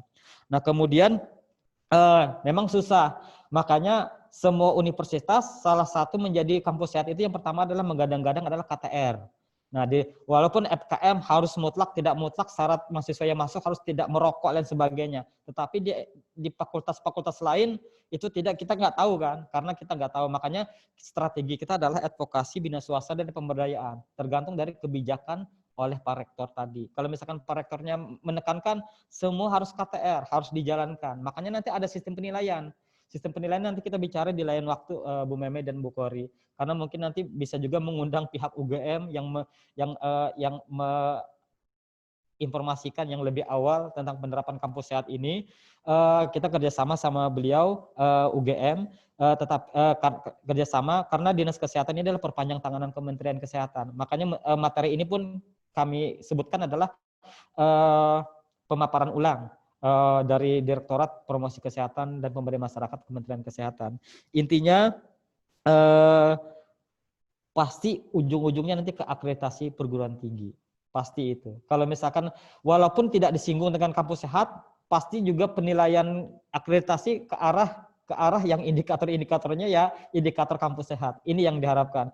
Walaupun tadi pertanyaan-pertanyaan mahasiswa tadi cukup menggelitik juga, cukup alhamdulillah ini menandakan berarti dia interest. Intinya mahasiswa juga interest. Berarti dia juga sudah melaksanakan. Jadi mereka ingin menjadi agent of change untuk perubahan-perubahan yang ada di kedepannya. Mungkin nanti kita di lain waktu bisa diskusi lebih panjang lagi tentang apa-apa sih yang harus kita lakukan. Intinya Ulun di Kalimantan Selatan, karena penanggung jawabnya di tempat kami, yang penting kita tonjolkan adalah spesifik daerah kita. Misalkan kita keagamisan, kita tonjolkan. Kemudian humanis kita bagaimana kita tonjolkan. Contohnya, kita kemarin itu dapat pemeriksaan tentang penanganan COVID. Sebenarnya pelanggaran-pelanggaran itu kita tidak tega. Tetapi kita melakukan kenapa tidak tega? Karena kan ada undang-undang karantina dan sebagainya. Kan itu harus dilakukan, harus tegas dan sebagainya. Kita bersifat humanis. Kita bekerja sama dengan polisi dan juga TNI dengan kegiatan-kegiatan pencegahan COVID ini. Kita Kalimantan Selatan, alhamdulillah kita kegiatan-kegiatan kita ini bersifat humanis ya. Begitu juga nanti kampus ini juga kami harapkan di Kalimantan Selatan adalah yang pertama adalah humanis, kemudian spesifik lokal kita keagamisan dan lain sebagainya. Ini yang kita harapkan, Bu Mamei dan teman-teman sekalian.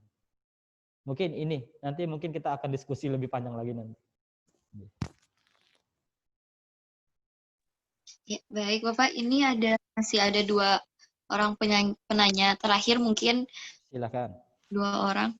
Ini yang pertama dari Segap, dia bertanya, terkait vaksin COVID-19 yang akan dibagikan secara gratis di Indonesia, banyak rumor yang beredar bahwa vaksin tersebut sebelum sepenuhnya baik digunakan untuk menangkal COVID-19. Bagaimana pendapat atau saran Bapak selaku tenaga kesehatan terkait rumor tersebut? Terima kasih. Ini ada pertanyaan terkait dengan Mas Rizal tadi juga, Pak Rizal ya. Penangkal hoak ya. Jadi harus di kampus dulu penangkal hoaknya bagaimana. Kalau sudah harus jalan berarti bagus sekali ininya. Kalau misalkan kita percaya kepada pemerintah nggak mungkin menjerumuskan masyarakatnya. Intinya apa yang sudah dilakukan pemerintah tentang vaksin ini sudah sangat benar. Tinggal kita nanti khususnya kita selaku warga kesehatan masyarakat bukan wajib ya, tapi adalah kewajiban kita untuk memberikan sosialisasi dan edukasi kepada masyarakat bahwa satu-satunya cara untuk mencegah COVID ini adalah dengan vaksin. Dengan vaksin. Bahkan informasi pun MUI kemudian Satgas semuanya sudah pergi ke Cina mengawasi hal-hal untuk penanganan produksi vaksin dan sebagainya. Bahkan vaksinnya sudah ada di Indonesia di Bio Farma kalau nggak salah. Tinggal menunggu izin edar dan sebagainya, dan juga mungkin kita menunggu kebijakan-kebijakan pemerintah sejauh mana nanti pelaksanaannya. Intinya bertahap vaksin ini, mudah-mudahan tolong penangkal hoak tentang vaksin ini kita lihat dulu informasinya dari mana. Intinya kita membuat masyarakat sehat dulu. Bahkan masyarakat juga mengharapkan sebagian besar kita channel-channel kita ada, kita siaran di radio, kita siaran di lain-lain tempat. Kebanyakan masyarakat menginginkan vaksinnya kapan. Berarti kan masyarakat ini memerlukan sesuatu yang mungkin mereka sudah jenuh dengan adanya COVID ini. Dengan ini diharapkan kita sendiri penangkal hoak sendiri mohon nanti menjadikan informasi tentang vaksin ini adalah satu sumber. Salah satunya adalah WHO dengan Kementerian Kesehatan. Kita sudah ada juknisnya. Mungkin nanti kita berbagi sama Bu Kori sama Bu Meme. Kita ada juga juknis tentang vaksin ini. Intinya yang awalnya vaksin dibagi 2, gratis dan mandiri. Sekarang tidak. Semuanya gratis. Ini sudah penuturan Pak Jokowi. Siapa yang nanti akan divaksin duluan, kan Presiden juga sudah menyatakan saya siap untuk divaksin duluan. Berarti kita sudah siap. Nah, tergantung dari siapa. Kita bertahap. Intinya bertahap. Semuanya nanti masyarakat akan divaksin. Walaupun di umur kurang 18, di atas 59 itu tidak menjadi sasaran vaksin. Yang orang-orang yang sudah terkonfirmasi COVID juga tidak akan divaksin. Yang divaksin adalah orang sehat, usia 18 sampai dengan 59 tahun. Kita tahu bahwa WHO menyatakan yang paling banyak menyebarkan virus ini adalah usia produktif tanpa gejala seperti kita usia 20 sampai dengan 40. Nah, ini yang kita harapkan, orang sehat yang mendapatkan vaksin ini adalah orang sehat. Makanya kalau kita ada gejala sedikit-sedikit jangan jangan berdusta untuk menyampaikan kepada petugas kesehatan. Karena kita adalah orang yang menyebarkan virus yang OTG, orang tanpa gejala. Jadi berita-berita hoax yang ada di media massa, karena ini zamannya sekarang adalah zaman yang banyak sesat menginformasikan hoax-hoax ini. Kita dengan memfilter diri kita, jangan sampai kita termakan oleh berita-berita yang tidak bertanggung jawab. Intinya kita harus satu pemikiran, satu cara, satu visi ke depan. Intinya adalah kita ingin sehat. Intinya ingin sehat dulu. Kita ikuti siapa yang menjadi pimpinan kita, siapa yang menjadi arahan kita, itu yang kita harapkan. Dengan adanya hoax tadi, kita dapat, contohnya di tempat kami ada KRPM, ada bidang komunikasi resiko pemberdayaan masyarakat untuk penangkal hoax. Salah satu indikatornya adalah ada juru bicara. Nah, di kampus Uniska, siapa sih yang menjadi juru bicara COVID, itu menjadi acuan-acuan yang ada di dalam kampus. Mungkin itu Mbak Ikrama. Terima kasih Pak. Dan ini satu terakhir pertanyaan, satu orang penanya lagi dari Muhammad Yadin yang ingin secara langsung speak up kepada narasumber, dipersilahkan. Assalamualaikum warahmatullahi wabarakatuh. Waalaikumsalam warahmatullahi wabarakatuh. Nama saya Muhammad Yadin dari semester 5 AKK Gandil Baru. Saya ingin bertanya, apa indikator keberhasilan dari program Kampus Sehat ini? Dan untuk mendapat feedback dari mahasiswa, apakah kita membuat kuesioner? Apakah perlu membuat kuesioner? Oke, terima kasih Pak. Terima kasih. Indikator keberhasilan kampus ini adalah Pian merasa nyaman, aman, kampus Pian tersenyum melawan Pian, semua apa-apa Pian berurusan dengan kampus merasa nyaman, itu indikator yang paling tidak dinilai, yang tidak ternilai. Tapi kita kalau bicara masalah akreditasi, bicara masalah keberhasilan, harus ada nilainya. Makanya kalau misalkan ada kuesioner, nanti tergantung dari bidang yang ada di dalam kampus sehat ini, nanti ada bidang-bidang organisasinya tersusun. Siapa nanti akan menangani. Kalau misalkan nanti ada kuesioner, ya monggo dikerjakan. Nanti untuk ada indikator keberhasilannya, itu nanti tergantung ranking dari indikator. Kita ada indikator HPU-nya. Indikator HPU-nya ada dari kebijakan, dari sistem, dari infrastrukturnya, dari kesadaran dan aksinya, ini ke arah perubahan perilaku, kemudian dari evaluasinya. Ada tiga kondisi ini yang akan dinilai. Nah, efektif tidaknya tergantung dari skor nanti scoringnya. Itu mungkin nanti akan dibicarakan selanjutnya terhadap manajemen kampus. Intinya kampus sehat ini kalau kita melihat efektif tidaknya, kalau kita sudah merasa aman berarti sudah efektif. Tapi kalau merasa janggal dan sebagainya, masih ada orang yang lalu lalang berokok dan sebagainya, berarti masih belum efektif pelaksanaan kampus sehat. Mungkin ini secara sederhana, Mas Yatin. Ya. Terima kasih Pak. Ya, terima kasih kepada para penanya, dan kita cukupkan saja untuk sesi tanya jawab kali ini. Dan terima kasih juga kepada Bapak Abdul Basit yang sudah menyampaikan materi dan memberikan jawaban kepada para penanya tadi. Mungkin tidak perlu saya simpulkan karena takut mengurangi pesan yang disampaikan oleh narasumber pada hari ini.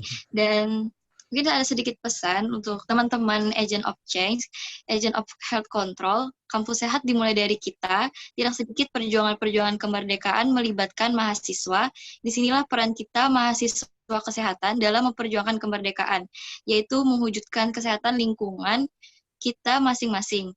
Untuk teman-teman siap-siap berjuang bersama mewujudkan perilaku sehat di kampus kita tercinta. Dan demikianlah rangkaian acara pada hari ini.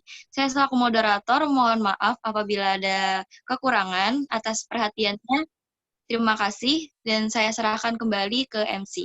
Wassalamualaikum warahmatullahi wabarakatuh. Waalaikumsalam warahmatullahi wabarakatuh. Ya, terima kasih kepada Kak Gusti Ikrima Akmalia yang sudah memandu acara seminar kampanye kampus sehat kita hari ini.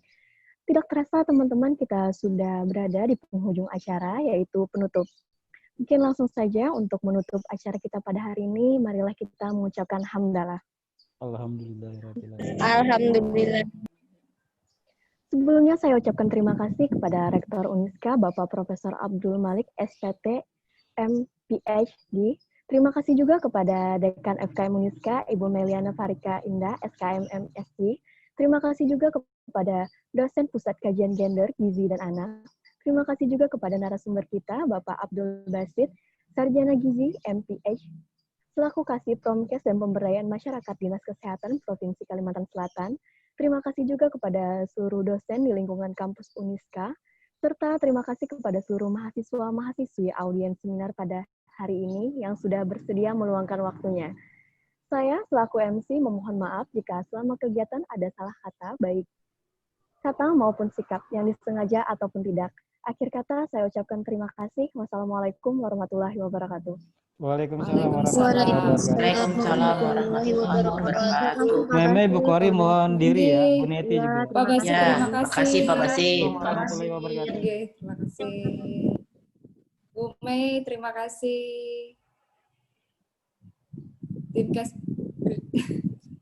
Tim Pusat Kajian, Bu Neti.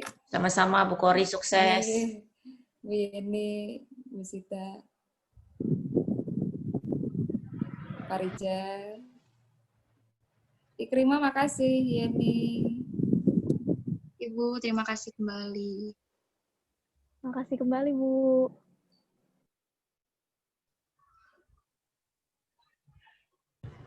Ibu Kori, makasih banyak.